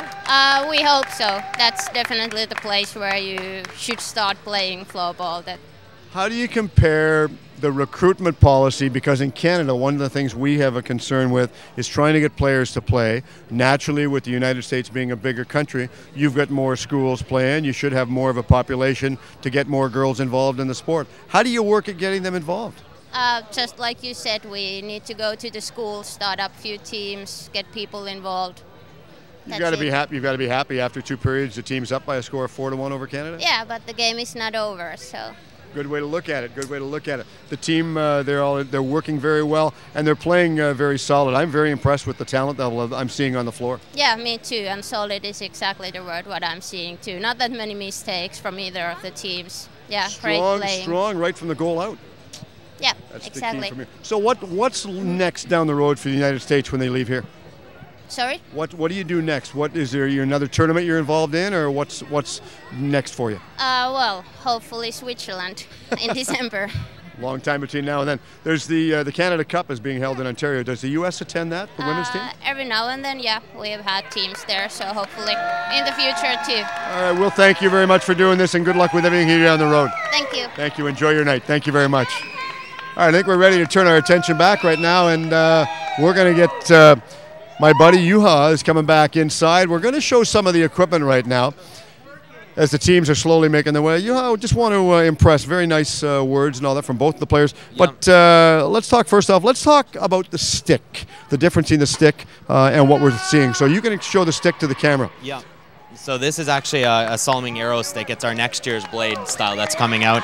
This is the one we're giving away in our competition on the Facebook page right now. And if you're coming over from ball hockey or ice hockey, I mean, the big difference here is it's a really lightweight stick, carbon fiber graphite, similar to a high-end hockey stick that you'd see, but it's designed for indoor play. So it's shorter. It's got a blade that's not going to mark floors, which is a really key thing for schools, and also just really easy to use, ergonomic. It feels good to shoot and pass with this. Let's display the stick, and then we'll get back to the game. Let's show the stick first.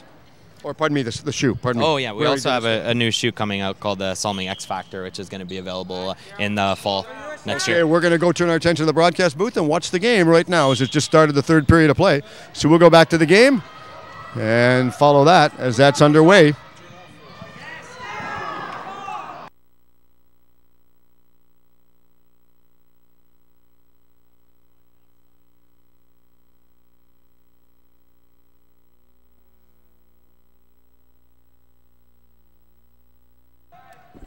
Hi everybody, welcome back. Just had to go from one broadcast location to the other just to get all set up in our rink-side proximity here by the boards.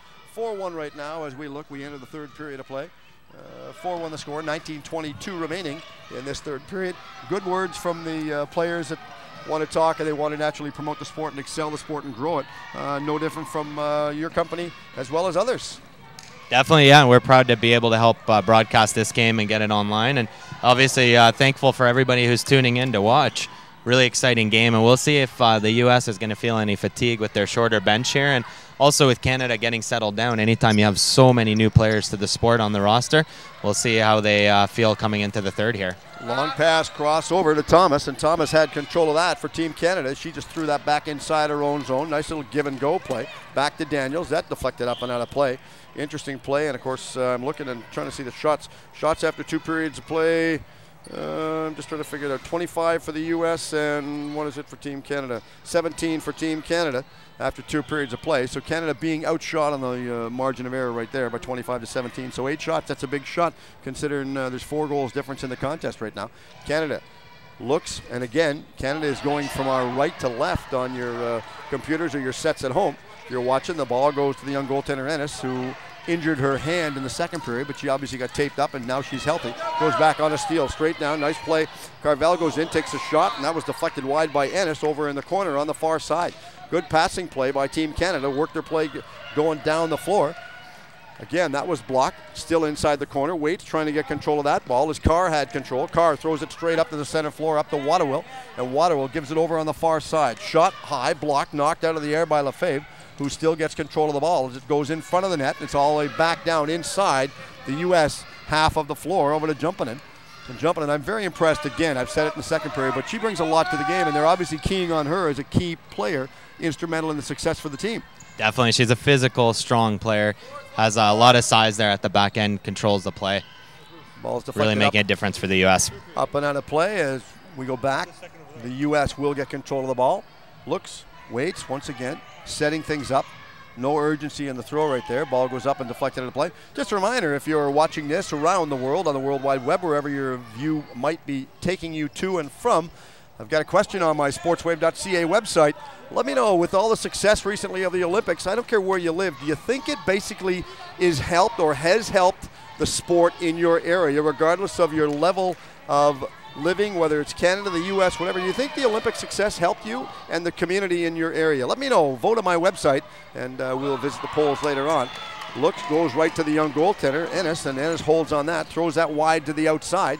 Good play. It's back inside the U.S. end zone, all the way back up to the center floor area, and waiting, trying to get control of the ball. Odegaard is over half court, waits, it goes right on goal, and Odegaard could not get the rebound as Lou had control of it. Lou just throws that in the corner. We've got 17:05 remaining in this third period of play. Waiting for it. Wide open was O'Doherty, and she finally gets the ball just down the left side, straight up, throws it deep inside the U.S. end zone. Going after that is Blum, and Blum takes it in the corner. She's being guarded off of the ball by Verhoeven. Verhoeven couldn't get control of it, but it's back down over the Canada half of the floor. Intercepted, and Bergster had control. Looks, it takes a strange bounce off of her stick. Intercepted again by Lynn Verhoeven, and she throws it towards the net. Blocked, picked up, cross floor pass, couldn't get it. Verhoeven takes a shot, blocked, that was stopped in front, and it's back down in Team Canada's end zone. Waits, wide open is Collins. They didn't see her, and it's still in the corner. Team USA doing a good job playing tough defensively as Winkley couldn't get control of the ball. Goes back down. Careful so they don't get called for too many players on the floor. A little bit of a lax line change, but they still made it. No call made, as no one was warranted. The officials doing a good job in the contest tonight. Behind the net, U.S. sets things up. Jumping and has control. Throws it all the way up to the center floor area. Blocked, intercepted on a steal. U.S. Hagstrom still in control. Driving for the front of the net was Thoney. Couldn't pick that one up, and again, they're driving for the hoop. Waits, looks, Hagstrom couldn't get control and put in that big gaping net that's dangling down behind the goaltender for Team Canada. And there's a play where that's different. Yeah, the player put the stick through the other player's legs there. That's also not allowed in floorball. Obviously, a danger of tripping another player there. So the referee is really sharp to notice that, and free hit here for the U.S. Free hit, missed it, a little bit wide of the target. That's what they were looking for. Waits, Williams has it in the corner. Williams worked over. Finney stays with her. Looks, taking their time, coming out of the short side of the goal. Looks, trying to get it all the way back out. Get the shot back at the center area over to Jumpinen. Jumpinen looks, waits, takes a long shot, got the wrist shot, and that's the one thing, hand-eye coordination on the wrist shot really is agile out here. As Alum goes in, takes the shot, looks, that was blocked. Nice interview with the young lady. Stephanie Alum was the one that we spoke to after the second period of play. Very, very passionate about what she brings to the game and what the game involves for the Canadian team, and especially the future of the game for not only the women, but the future of the sport. Waits, far side. Still on the attack, fighting for the ball, trying to get control of it. They're still trying to come out of the corner, and that's Hartnell. Looks, takes it behind the net, waits. The referee gets out of the way and steps over the fence, goes back, looks, calls it back, and quick stop. The ball deflects up and out of play. Hope everyone enjoyed this broadcast on sportswave.ca. Brought to you very, very graciously by Floorball Pro. And, of course, floorball growing not only in Canada and the U.S., but in particular now in British Columbia, because until now, virtually nobody's been even aware of it.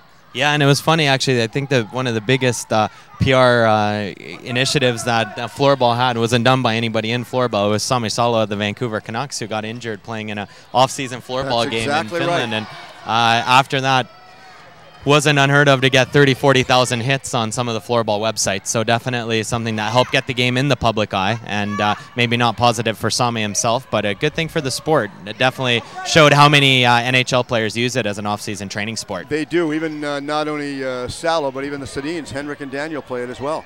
There's a lot of players, especially the younger generation. If you look at any Northern European or Czech or Slovak players 30 and under, they've all played this sport growing up. Back down, nice shot right there. Big block by the young goaltender again, and she stops that one. Ennis deflects that one wide. U.S. on the attack, trying to come out, and Water will set it back up. No rush, just passed it back over to Winkley, and she throws it all the way up over half floor. Going back down after it is Daniels. Daniels tries to take control of it. Lou comes out of her net, scrambling, holds on to that one. Back over, just passing on the left side as they come out of their own zone with 13:45 left in this third period of play. On goal, the rebound. Nice shot right there by Merchesi, and she got the rebound. Merchesi goes after that, tries a centering pass, pick back up. Nice passing play over to Hotkey. Hotkey throws it back in, looks, waits. Nice play again. Verhoeven got it. She's right on the doorstep. Careful, so they sidestepped the goal crease and didn't get caught for calling inside. A little bit of a bump right there. See whether or not we have an infraction called by the official. Bit of a bump. Yeah, this will be a Canada ball in the corner. Canada definitely buzzing around the U.S. net. And also defensively, I've noticed the Canadians blocking more shots, which is really important with the good shooters that the U.S. team has. Verhoeven takes the shot. That was blocked, rolled off the heel of her stick. Verhoeven still doing a good job attacking right now. They called her for the stick as we get set up once again. Still inside the zone, and the U.S. sets it up just to the right of the goal of Julia Ennis, and is thrown all the way down the floor. U.S. still in control. Back pass. Good pickup right there by Berkster. Berkster had it behind the net. Lou picks that one up. Lou takes her time, looks. 1, 2, 3 goes real quick when you count fast. Definitely. And just like to remind all the fans tuned in is that this series is decided by goal differential. So even though Canada's down in this game, they want to be careful not to open up too much, because losing the game 6-1 could be worse than actually losing it 4-1 with tomorrow in mind. Very much, very much. And a 2-goal differential, that's a big key important part for the girls to play right there. Straight down. Verhoeven looks, goes at. Verhoeven jumps towards the goal and tried to pick that one up, but Ennis holds on to that one. Underhand throw. Some of them are good at underhand throws, some of them just a little bit of a lob overhand. Still lost control of the ball. Waits. Hartnell has control. Hartnell goes down the left side. Waits. She tries to jam it inside the front of the net, and that was blocked. Round the boards. Just to our broadcast location, and coming in to help out is Verhoeven. Verhoeven couldn't get control of the ball. Back up again. Williams has it. Williams ran the ball back down. Verhoeven dumped it towards the goal. Picked up inside the zone. Good play, and Blum was the one that managed to get that one back down. Inside the zone, Hartnell deflected that one up and out of play. Stop it to play with 12:11 remaining. And of course, we said it in the second period, say it again. Sponsors play a big key role in this. We've talked about Floorball Pro, which you're involved with, and you distribute equipment from your company, working with the Salmon Company out to the West Coast. A couple of companies that you work with out here. Who might they be? If you're in the British Columbia, Vancouver area, definitely check out some of the Source for Sports stores out here. There's Timeout Source for Sports, as well as the Hockey Shop. Both have really great floorball sections and are doing a big job to promote the game. And obviously Modern Hockey as well, representing us here. So, I mean, as a company, it's really about the growth of the game, and we do a lot of workshops and different work, and also support the federation. So here we see another U.S. power play. Another shot right there. That was taken by Hagstrom. Jumping was the one that gets the ball back. A penalty. Repeated stick check she called for on that one. Back out once again. Looks. Hagstrom had control. Back to jumping in. Gives it over on the far side. Nice play to Winkley. Winkley goes in, takes a shot. Another power play goal. And this was just a three-way passing play with all three back out towards the center line. Yeah, and that was a really nice shot by Winkler. Seeing I shot through a screen there. Lou really didn't have much of a chance, top shelf. And the U.S. starting to build a bit of a lead here. And again, it's another power play goal, as you mentioned, Steve, and definitely something that Canada's got to look at is staying out of the box. Their top line there of Hartnell and Delaney taking a couple of penalties, also being really dangerous offensively, but just a little bit of inexperience perhaps on the penalty side. Well, U.S. opened the scoring in the first period at 12:47 from Waterville and Hansen, and then they got their second goal in the game, make it 2-0 at 16-minute mark from Hagstrom, and it was an unassisted goal. Canada come back and made it a 2-1 game after the first period of play, and they scored at 18-16 in the first period, and I believe we have a timeout for Team Canada? Yeah, it looks like Coach Peter Crosby has called a timeout here to regroup the Canadians, and we'll see if he does some lineup changes. We will. If you're Peter right now and you're talking to the girls, what are you going to talk to them about, and how are you going to tell them to stay focused? Well, I think the biggest thing is to focus on the series, not look at the score too much. Right now it's basically a 4-goal series, and you want to start chipping back at that. Even if you just get a goal or two here, that's enough to really make a difference. So I think as a coaching staff, you want to make sure that they're motivated and don't let up any more goals here. For the U.S., on the other hand, you really want to capture this momentum and try to get a few more on the board, and try to make your life a little bit easier tomorrow, because they have a short bench, and you don't want to have to play a really close game tomorrow if you don't have to. No, and that last goal by the U.S. was scored by Winkley, assisted by number 4, Annie Jumpin. And of course, the key for playing tomorrow, it's a short turnaround. It's not like it's a 7 o'clock game tomorrow night either. Not at all. Yeah, it's going to be a game at noon. And obviously, if you're tuning in from the local area, or even if you're not, jump on a car or ferry or plane and get over here for tomorrow's game. It's a really good atmosphere and a beautiful building at the Oval. That game's going to go down at noon Pacific. Oh, and Canada puts one marker back. They're still only down, not much though. That puts them at 2. We talked about them getting the first goal in the game at the 18-16 mark of the first period. Well, they get the second goal of the game right now at 11:42, and the crowd comes to life in our broadcast location. well, I think there the coaching move pays off. It's coaches are underrated, and sometimes your work doesn't show on the score sheet, but they're a good move by the coaching staff. Immediately cuts into the U.S.'s lead, and it's going to be a 5-2 game here with about 12 minutes left to play. Well, that's a big key game right there, so we'll see how that coaching ploy worked out in their favor. You always wonder when you're a coach as to when you should call a timeout and when you shouldn't. That one was very, very timely, and obviously worked well. Definitely, and the interesting thing about floorball that's very different from hockey is just how big leads can evaporate very, very quickly with no offsides or icing, and the fact that really the ball bounces a lot. There's a lot of chances for plays to go the other way very quickly. We've seen leads of 3 goals evaporate in a minute, so definitely we'll see what happens with Canada gets the ball from the corner. with the game here. She shot it back inside. That was Thomas that had control of the ball, but it deflected up. Got called with the high stick. Is that what the referees are calling? Maybe an elbow even there. Yeah, I'm not sure what the call is, but it was an interesting play there, a broken play in the corner where the U.S. player assumed maybe that it was a U.S. ball and it went the other way. Okay, that goal was scored by Rossi Thomas, number 5, assisted number 13, Lisa Leaving. And the time of the goal was at 8:18, so a lot of time left for Team Canada to come back. And I know it's 3 goals down, but like you say, don't open the scoring and let them score anymore. Yeah, and Rossi Thomas, a player from British Columbia here, obviously the home crowd loving the fact that she scored, and the assist to number 13 there, Lisa Lung from Toronto, getting on the score sheet, her second time on the national team.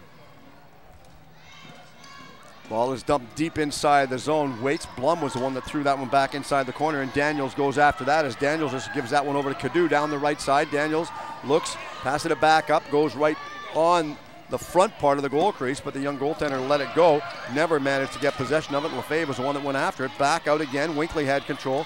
Winkley threw it back out towards the center floor area, and that was lost by Waterwell as she misplayed the ball. Took a funny little bounce right there, back out the center floor. They're bumping in the corner. Coming over to help some assistance is Daniels. Daniels lost it. It was back to Winkley at center floor. Long shot. That was blocked. Back out again in front, and Canada's up the half floor. Waits. Coming down is Thomas. Thomas goes in, takes a shot, picking that one up in the corner and trying to maintain control of the ball is Carvel. Carvel has control. She's worked off of the ball by Blum, and Blum stays with her. Looks, misplayed it, and again, and I'm trying to get conversant with the referee signals in this place.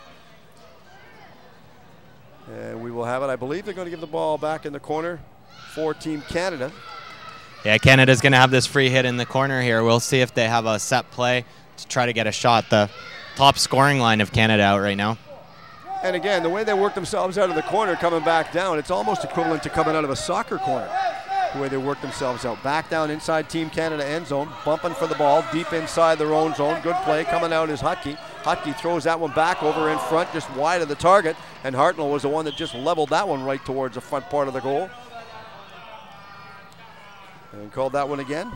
There's going to be a push there at the corner, and definitely see both teams really trying to get set up here and get some good opportunities, obviously with the World Championships being the goal. Indeed, back out to the center floor area, picked back up once again by Carr, and Carr throws it inside, but deflected off a stick and goes just out of play, and that was Collins, I believe, that had it roll off of her stick. But I'm impressed, I must say, with 9:50 left in this third period of play, I'm impressed with the talent level I'm seeing play and take part in this game on the floor. Definitely, and it's very impressive how quickly Canadian hockey players can learn the game. And even on the men's level, we've seen some players who've come over real quick to the sport and have excelled at a young age. A couple of players from Hamilton area like Pat Root and Mike Hayward come to mind who've really played huge roles for the Canadian team on the men's side, and we're going to see that on the women's side as well. Well, I can see more people coming out and watching this tomorrow afternoon at the Richmond Oval, and if you're sitting at home and you've got nothing to do and you're watching from the lower mainland area, no different from what you have said. Come on down and take this game in, because tomorrow's game is going to be an interesting match to watch. That's going to be exceptional to watch, see whether or not they can come back. A lot of time left. It's not over until it's over, and Berkster was the one that had it in the corner. Caller for the push.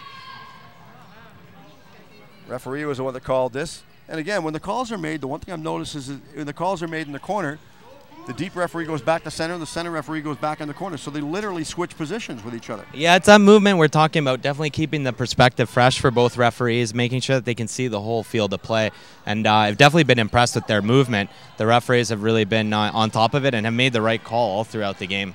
Well, they've allowed the game to play safe and under what I call the umbrella of safety, and it's been a well-played game by all the teams both the players too. Waits, Blum has control, far side, looks forechecking after the ball is Alam. Alam goes after it. Stephanie Alam is doing a good job forechecking. Waits, that's the young lady we had a chance to talk to after the second period of play, and we appreciate her taking the time to come over and help us out and grace us in our broadcast location. We appreciate everybody coming over, and of course, Joanna come over, and I think she was the one that helped me to line everything up, your lovely wife, as far as all the interviews. So I think we owe her a couple of cups of coffee for doing that. Shot, wide open on the far right side of the net. That was a wide open, broken play deep inside the zone. Now the key for Canada, as we talk right now, the key for Canada on this play is don't get disillusioned. Just go back, refocus, and stay focused, and carry on. Definitely, and that's a beautiful goal for the U.S. Again, we saw a really nice playmaking from Marie Hagstrom. I think we've seen her her shot. She's displayed that already, and now with a beautiful pass, I think really caught the Canadian defense off guard. As we go back at center floor, I want to welcome everybody to the broadcast on sportswave.ca. Hoping you're enjoying this broadcast coming to you from the Richmond Oval. No, I think we'll get set and do it all over. The two girls will line up again. Heidi Williams, assisted by number 8. Okay, ball goes back, center floor, the two officials making sure they're doing it, and they're doing it square. Canada won the draw, good play. Oh, going up, I think she just tripped over her foot. Nothing was wrong with that one, as Levi was the one that had that one. And that goal was scored by number 18, and 18 is Williams. Assist on that last goal was to Hagstrom, and it was at 11:30. Thank you, Bruce. And that last goal was for the U.S. That puts them up right now by a 6-2 shot, trying to get a hold of the rebound. Couldn't get control of it. It's backed out again. Waterwill had control, throws it back out at center. Over to Jumpin and takes a long shot. That's deflected in front. Lou comes out of her net trying to stop, and it goes on the far side. And that'll be a Canadian ball at the top of the crease. If you're just tuning in and don't have a lot of floorball experience, the reason there's only one assist on each goal is that's a little different. In floorball, there is only one assist per scoring play. And there, Hagstrom definitely earned it with that beautiful pass that she had on the goal. And Heidi Williams, native of Finland but resident of Atlanta, plays floorball down there with a local floorball club. See, and when you think about it, realistically, from looking at the outside in, you'd never think they'd play floorball in Atlanta. Well, we're actually pretty excited about what's going on down there. The Atlanta Thrashers have stepped up to set up a youth program to really help build the hockey in an area where ice hockey is not very popular. So I think we'll see more and more floorball in non-traditional markets. Well, I applaud all the National Hockey League teams that do that, and I know that what they do. They want to help, and they want the kids, the youth generation in today to get involved and stay out of trouble and play sports, and that's what they want to focus on. So I applaud the National Hockey League, in this case the Thrashers, for getting involved, and hopefully the Canucks with Sammy Sallow's involvement and the Sedins, maybe they'll all get involved and come out and help out. Definitely, and I think in many areas of Canada, actually, like hockey registration numbers are down, and a lot of, in particular, new Canadians have trouble affording the game of hockey, and I think this is a good sport to get people in and make them fans for life and give them the opportunity to try hockey without having to get out on the ice right away. Very much so. It's a costly sport, but they'll play what they want to play. Shot right on goal, and Ennis holds on that one. She looks, takes her time, 1, 2, 3 seconds, the ball is gone, back up center floor. Easy one, jumping and goes after it. Looks, giving that one back over to Camp. Camp gives a cross-floor pass, and that was Bexter that got the shot away. Waits once again, and our apologies for if you're listening and we're saying the names wrong. We got the information for what it was worth, probably about like 3 minutes before we started the broadcast. So our apologies if we're doing anything incorrect as far as the pronunciation for the names of the players, to the players as well as their families that are listening around the world on the World Wide Web. We just want to bring you a good floorball game coming to you from the Richmond Oval. Looks back out center, pass right there, nice play right there, and Carr was the one that teed that up. Boy, oh boy, she had to miss that net and missed the backboards, it would have ended up in the Pacific. She just hammered that thing. Well, see, we really see the game opening up here now. The U.S. getting a lot of chances, as has Canada. And I think now is when the game for tomorrow is really, the tone is going to be set here in the last 5 minutes or so. See which team's going to be able to get on the board and either decrease that 4-goal differential that we see out there right now. Marchesi was the one that had the ball. It goes all the way back down. Collins goes after it. Collins changes her mind, goes back down to center floor, over center floor, and it's picked up again by Finney, and she just throws that deep inside the corner, aggressively checking it as Marchesi. She goes after it in the corner, couldn't get control of it. Waiting against the boards is Williams, but nobody saw her yet. She was waving her stick, but I don't think anybody knew what she wanted. Williams is still down on the right side. Looks, Williams is the trailer right there, and going on goal is Hagstrom. That was an interesting play. I don't know how she missed that one. Another great pass by Hagstrom, and I think we're going to see a Canadian free hit here. I think from a Canadian perspective, really have to pay attention to number 8. She's, with the game opening up, is really starting to get a lot of chances. Hagstrom's getting lots of chances. Of course, that's what she wants right now. Canada's ball. She a little bit of a back pass on the far, so over to Hotkey. Hotkey just throws that one straight forward over to Hartnell. Hartnell had control. Back out. Looks nice play to Finney, and Finney just threw it towards the net. Not on goal, though, and Lefebvre picks that one up. Lost it. On a steal by Team Canada as they come down. Hartnell had control in the corner. The centering pass. Couldn't get it just put right on target, and it just goes inside the corner. Jumping and stays with her player. Looks, trying to come out of the corner. The two of them bump. Williams comes over to offer some assistance, and forechecking is Collins for Team Canada. Waits once again. Blum had it. Still slow to come out of the corner, and not too much of a hurry right now. They're just trying to settle it down and control the game with under 5 minutes left in this third period of play. Yeah, Canada free hit there, but not a set play off that, but definitely seen a lot of Christine Hartnell there building the play and been very impressive. She plays in Toronto in the Elite League with the Stration 6 Striders. Blum had the ball, looks wide open near side boards. It's Waterwill, and Waterwill couldn't get the shot. The rebound going after that one and failed to get that ball. In control of it right now with Santiago, and she just passed that one straight over. Look, intercepted by Waterwill, who's doing a great job forechecking in the corner. Waterwill fighting for it. Santiago with her. Two of them bump. Not too much, because otherwise you're going to be called for a penalty by one of the two young ladies that are officiating the game tonight. Back up center floor, long pass all the way down floor inside the U.S. end zone. After that is Blum, and she takes it in the corner. Blum turns, comes out the near side boards. Forechecking was Carville, couldn't get control of the ball. Far side, again, Blum goes down. Blum cuts to the high slot. Ball dumped back over to Berkster in the corner. All over her is Santiago, and Santiago's going from coast to coast and north to south right now on the floor. Back out, looks, waits, cross floor pass once again over to Winkley, and Winkley had the ball stolen, intercepted right by center floor. Blum has control, finally gets it back over to Winkley, and she looks in the corner. Who's going to get it and who wants it was the biggest question of the day right now that we had at that split second. Odegaard had it in the corner but couldn't get control and maintain control, and back out once again. Looks, long dump in from the point. Winkley got the shot away, and that's blocked. That go inside the goal? That's a goal scoring play there. An unfortunate bounce actually going over the goalkeeper. Strange play, just a flip play to actually try to get it to the player that was in front of the net for the U.S., and it actually bounces in. That was a strange goal. If there's any that you would love to have back, that would be one of them right there. So with 3:30 left, the score right now will be 7-2 for the U.S. over Team Canada, but there's still lots of time left. Score is only numbers. That's what I always tell everybody. Don't worry about it. Just stay focused and just focus. Get another couple of goals. The key for this is win your third period, or win the remaining part of the third period right now. Well, exactly, and you want to try to set the tone and also make life easier for you. Tomorrow, both teams are thinking that. U.S. has to be happy with getting that break right now, because a 4-goal difference compared to a 5-goal difference just mentally is a big hurdle for Canada to overcome tomorrow. That was an early Valentine's present, that one. That goal was scored by number 14. Winkley got the goal. The assist in that case goes to Blum, number 6, and that was at the time on that one was 16:30, the time of the goal. So as you indicated, 1 goal, only 1 assist per goal. That's just the rules of the sport. As Team USA take it back behind their own net, no rush, jumping and has control, just settle things right down. They're just trying to control the last few minutes.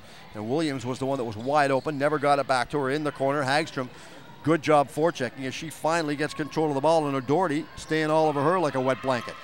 Waits once again. Hagstrom has it in the corner, taking her time, just dragging the clock down right now. That's going to be a free hit for the U.S. from the corner. So we'll get ready, set themselves up, and of course they've got to stay and keep themselves back the required amount of distance so they don't get pegged off. They're too close, the referee blows the whistle, they do it again, correct? If the player's too close intentionally, it's actually a 2-minute penalty for distance. So it's important to at least be backing up. If you are too close, the ref might call a free hit if you're moving. So there's a good play by Canada to dislodge the ball, but the U.S. forecheck, very strong right now. It is, indeed it is. Nice play right there by Verhoeven, and she gets control of the ball. Up over half floor, waits, throws it towards the net. Verhoeven going back after it. It goes right on goal, and Ennis holds on that one. Throws it all the way up center floor. Picked back up by Verhoeven, takes the shot. Play aggressive. Good things can happen. In the corner, waits once again, trying to get it. It's Carr. Carr just throws it back around, near sideboards, over to jumping in, and she got it all the way up the center floor. So we've got 2:09 remaining in this third period of play. Team USA are up right now by a score of 7-2. And again, it's a two-game total points, as you alluded to earlier on. That's the key right there. Big success in this.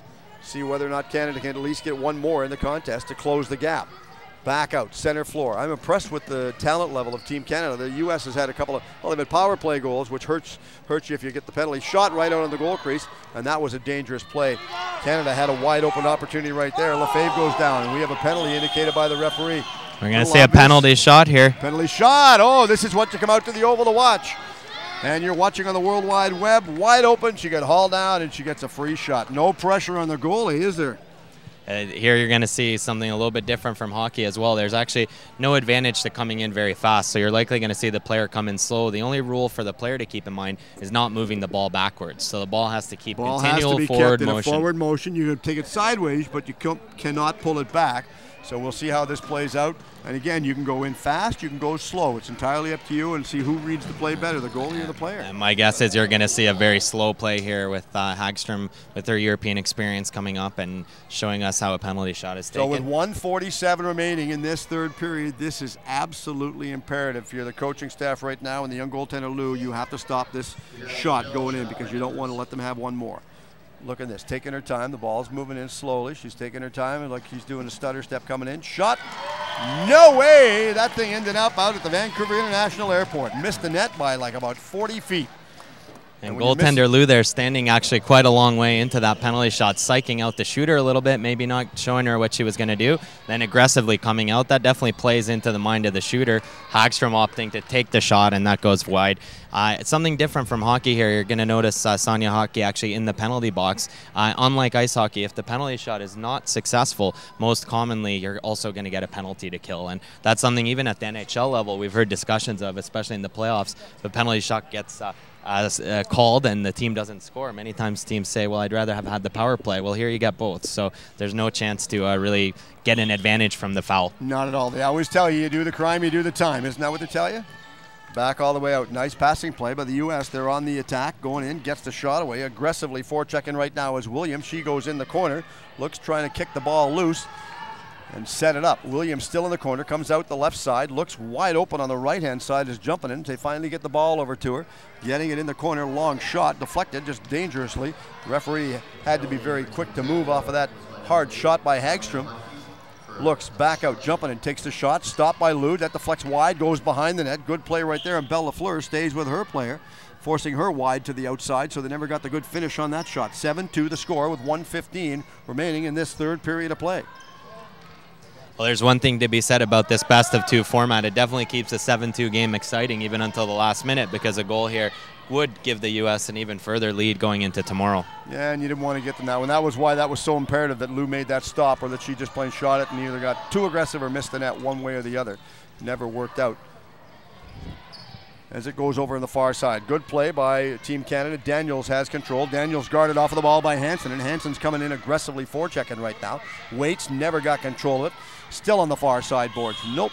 They all bump and push, and the referee says you can't do that, so they're going to give this ball to the Team U.S. Canada will just back up right now. They're still in the penalty box, so they're one player short. Shot, that was deflected inside the goal. That actually deflected off of the stick of Belle Lafleur on the shot that was taken by Jumpinen. Again, power play goal. The key for this is you've got to stay focused. Doesn't matter what the score is on the scoreboard. Don't let it get the best of you, because once it gets the best of you, it just knocked you off your game plan. Your game plan might just as well be non-existent, and you and I both know that. Canada did look a little down there right before that play happened, and the U.S. seemed to almost catch them off guard. And when you have a player like Hagstrom ready to one-time on the power play, you can't leave that for your goalie to stop. There was no forward there covering that shot, and we have another one on the board. And that's where players end up losing their focus for a split second and then come back and bite you in the long term, because you don't want to do that. from the draw, looks back inside their own zone. Collins was the one that had it. Collins goes back and gets control of it. Overwalked the ball or overran the ball, whatever terminology you want to use right there. Santiago has it for Team Canada. Throws it back inside their own zone over to O'Doherty, who has it in the corner. Long play all the way up the center floor by Lou. Tips that one straight up. Nice play. That was by a Lamb. That goal was scored by number 8, Hagstrom. The assist goes to number 4 by Jumpinen. And again, only 1 assist permitted in floorball. Long pass, and that was, we're told the attendance tonight in the building right now coming in to watch this game, and I knew it increased on the from the start. And I'll tell you the attendance very quick. Shot going back down. I know the clock's ticking down and the fans are coming to life just in front of our broadcast location to our left. As Waits looks far. That's the coach right now. The coach is the Fairbanks and Alaska team up there as he's doing a dance. And the game comes to a conclusion. The final score on the clock and on the scoreboard, 8-2 for the U.S. over Team Canada. But Team Canada, you've got to give them a lot of credit. They played hard. They played aggressive. The officials let them play. They played a solid game. Well-played game. The attendance overall in the game tonight coming out, taking the game in, I was told it was 187 people. And when you look at what we've seen around the side of the building right now, inside the building, very, very impressive crowd to come on hand and support this. Never mind the ones that are watching from home or around the world. Well, definitely so much excitement here. And now you're going to be treated to something that's very specific to floorball as well. Both of the teams are going to do a cheer for each other and shake hands here. Something unlike you'd see in hockey, only maybe after a series is over. Unlike hockey where they shake hands and come out fighting? Possibly, yeah. You said it there, Steve, not me. But yeah, we've definitely seen that happen at times. But here, sportsmanship is important. And I mean, how about the U.S. team with such a short bench being able to actually pile it on in the third? And Canada looking disappointed and looking like they really want another chance at this team, which they'll get tomorrow at noon. So if you're in the area, definitely come out to watch. Unfortunately, that game is not going to be on the internet stream here, but definitely come out and watch if you can. And the other way to follow the game is on our Twitter feed. If you go to twitter.com/floorballpro, we'll be tweeting some photos, videos, and other updates from the game.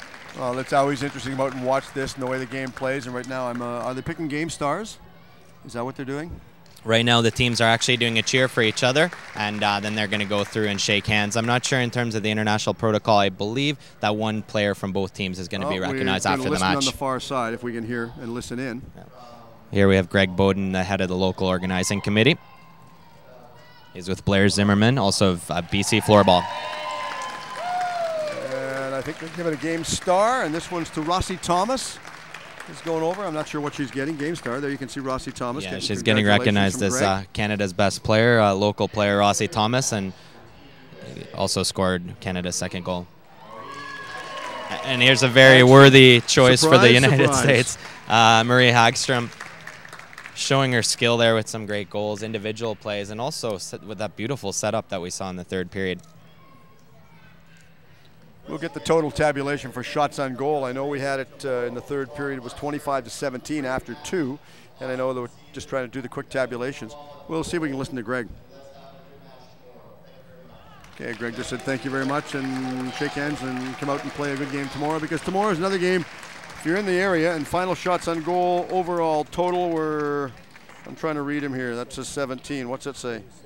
37-27 were the final shots on goal for Team U.S. over Team Canada in tonight's matchup, coming to you from the Richmond Oval. It's been a good game, and very impressed. I mentioned earlier on about the talent level of the game. And for anyone that's not seen a floorball game yet, they can go to what website should they go to and get information, because it's very, very valuable and very informative. Yeah, you can definitely check out our website at floorballpro.com. You can also go to the International Floorball Federation website, which is floorball.org, and the Canadian Federation is at floorballcanada.ca. So definitely easy ways online to find more information. Make sure to give us some feedback on the broadcast. You can go to the sportswave.ca website, but also to Floorball Pro, and find us on Twitter or Facebook. Let us know what you thought of today's game. Enjoyable. It's been a good marriage for you and I doing this game here. It's been nice. The girls come out and they played hard, and they played very, very well. And the one thing I liked is the camaraderie and the sportsmanship shown by both sides. Definitely. You really see that sportsmanship, and it's nice to see it go all the way to the top level. And the teams both very appreciative here of each other, because without an opponent, you really can't have a floorball game. waiting right now to see if we can get the coach for Team Canada to come over here and talk to us about his thoughts on the game. And I think Bruce will go over and see if he can corral him and bring him over to our location and talk about the game and thoughts. And if he wants to bring a play over for Game Star, that's more than welcome to do. But overall, I was very impressed with what we've seen, considering, as I mentioned earlier on, for the most part, nobody even knew it was on. Yeah, definitely. I mean, this is a first time in terms of a game. So, yeah, it's really nice to see both teams come out and get the game staying so close as long as it did, and really a good opportunity for Canada to try to bounce back. It's going to be a challenge tomorrow for them to bring even this series, but definitely something that's possible to do. We've seen 8 goals put up on the board by the U.S. today. There's no reason Canada can't do that tomorrow with the support of the home crowd. No, not at all. And we saw the attendance tonight coming back. 187 people attending the game tonight here, coming out just graciously walking around the building. I'm very impressed with what I've seen, and of course you can see some of the many people taking the game in. So I'm going to just see if I can saunter out, and I'll see if I can I'm going to stay here and talk to the coach right now. We'll get the coach over in our broadcast location. We'll talk to him about his thoughts of the game and where we're going to go from there. Definitely right now you're seeing the fans and the players mingle, something really special in floorball at this stage, with the supporters getting a chance to talk to the players that they came out to watch. Okay, you want to watch the spectators? Okay, we'll get Peter over here. We'll just get Peter to come over and talk to us in our location right now. Peter, we've got the Game Star coming in as well. Peter, your thoughts on the game? I know penalties were very costly. I guess the key for that is just stay focused and address all the facets on tomorrow's game. Well, I think, staying out of the box is definitely key. I mean, I think they were perfect on their power play today. So, they've got some great shooters. Number 8 on their team is a tremendous shooter, and that's who they set up, and we'll have to address that tomorrow for sure. I thought, you know what, the third period, score-wise, didn't go our way. But I'll be honest, I thought for the first half of that third period, we dominated play because we kind of went to more of an aggressive style, and that's what we have to do right now. Until we pick up more of the intricacies of the sport, we're going to have to play a little more Canadian. As a coach, how much of a challenge or a change is this from you for coaching this level of floorball for the women from coaching hockey for men? Well, you know what? I coach Brampton in the Canadian Women's Hockey League, so I deal with the best of the best female hockey players in the world in the women's professional league right now. So coming over here and dealing with women of this caliber in a sport like this isn't much different at all. I mean, they're passionate just like the women I coach back home in Brampton.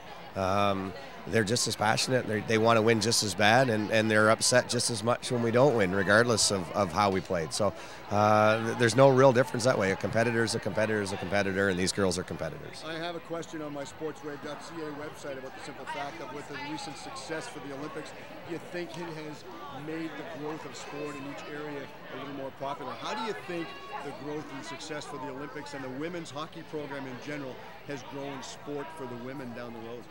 Oh, huge. I mean, you go back to when I was a kid. I mean, you didn't see many girls playing hockey, and it was a rarity.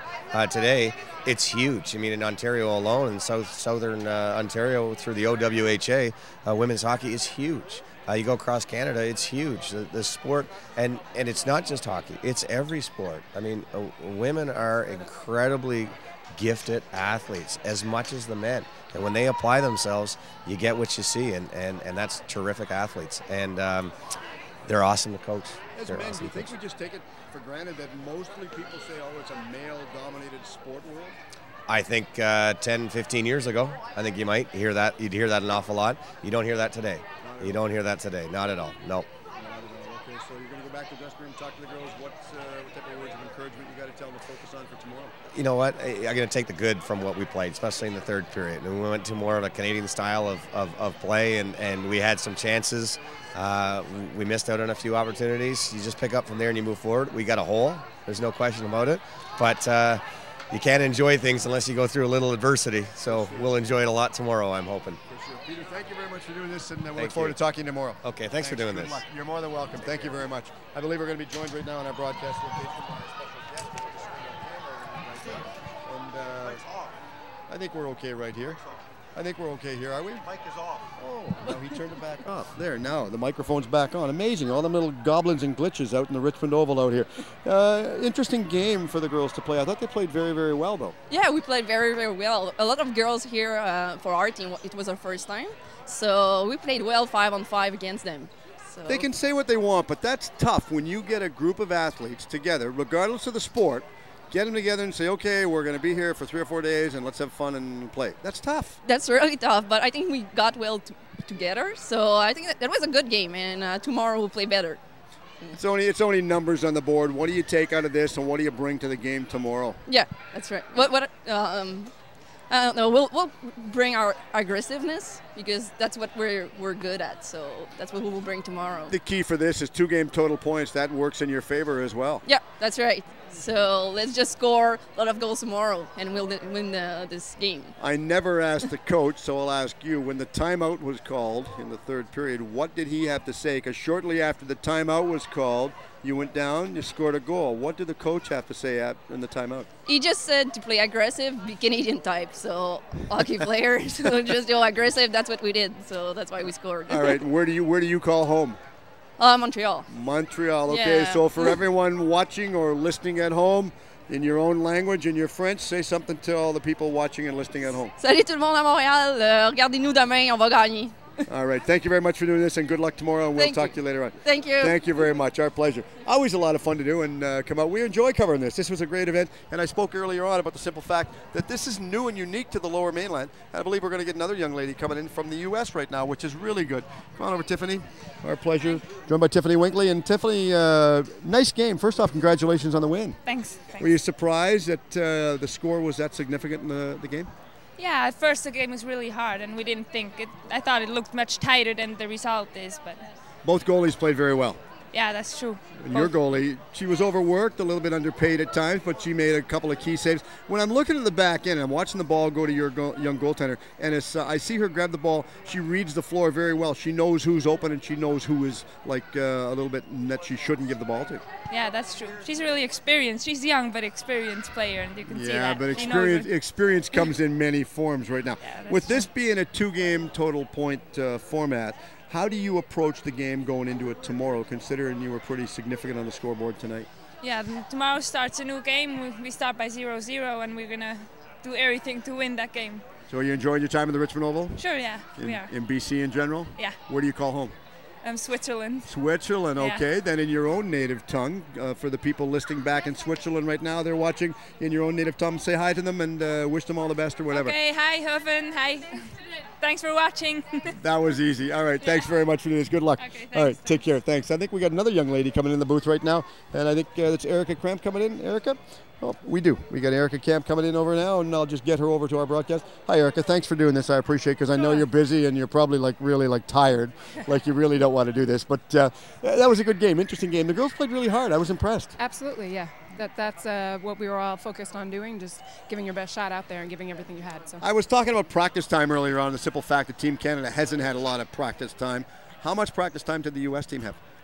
We're from all different parts, and so as far as playing together as a team, we don't have a lot of that opportunity. We all play with our same different leagues, so we're in the same situation as Canada as far as that goes. See, that's interesting, and I find that really interesting when you look at putting a national program together, regardless of what the program is. How do you expect, and I address the governments for this, how do they expect to have a successful sporting program when the country's so spread out and they don't want to do anything to grow our sporting program? Because realistically, like my dad used to tell me, if I can buy skates for you and keep you on the ice, and it's going to keep you out of jail down the road. How do you make the program more successful? It comes from commitment. I mean, every player in the U.S. has to be committed to help it grow, spread the word, try to start leagues, and that's what we've done. So each of the states that we're from, we've all been committed to build it in our area, whether it be at the schools or getting adult programs. So yeah, it starts with commitment. Do you think the success for the women's ice hockey in the States has had a lot to lead for the success for women's programs in sporting in general in the United States? I mean, really, I think it was women's soccer that kind of kicked off as far as women's athletics in the U.S. Because the ice hockey is so transferable from a skill set perspective. Right. I think it helps build a base of players that we can pull from. But yeah, I mean, again, I think it goes back to just the commitment. But because of the popularity of women's sports in general as it grows, I think this gives us more leverage to build it here. Very well said. Where do you call home at? I currently reside down in Atlanta, Georgia. In Atlanta. Now, there's a big bit of a distance travel for you right there. Yes. Mm-hmm. No kidding. What's next for you personally? I mean, just committing to the team and help build it. I mean, once I get to the point where I can't play anymore, coach or manage as I can. I just want to help see the sport continue to grow. Always nice when people put and play a lot of time in sport, and they can achieve success and then pass it on down the road when you go coaching or be a general manager, just help scouting, whatever. That's got to be a nice personal feeling yourself. Sure, yeah. I mean, if you can help something build and just help other players come and invest that time and help them grow as players and develop, I mean, that's what it's all about. You've got to pay it forward. So, is there any one or two specific people that helped you get to the level of success that you've reached right now? Sure. I mean, I started back in '03. I started as a field hockey player, and quite honestly, Yasu, who's now coaching, playing for us, she was one that really kind of took me under her wing and invested in me. So, you know, I want to do that now that we've got new players coming in again that are young, and just, you know, get that same enthusiasm to them and commitment to help them to grow. I guess it's all about believing in today's youth. Yes, absolutely. Very much, very much. All right, Well thank said. you very much for doing this, and Thank congratulations. Good luck down the road, and we'll talk to you more tomorrow. Sounds good. Thank you very much. Interesting game. I was very impressed with what we saw. I'm not sure whether we've got, I want to get Johan in for one final thoughts, and then we can get him in here. We can talk about it, and we'll do a little bit of a quick wrap-up right now. But I was very impressed.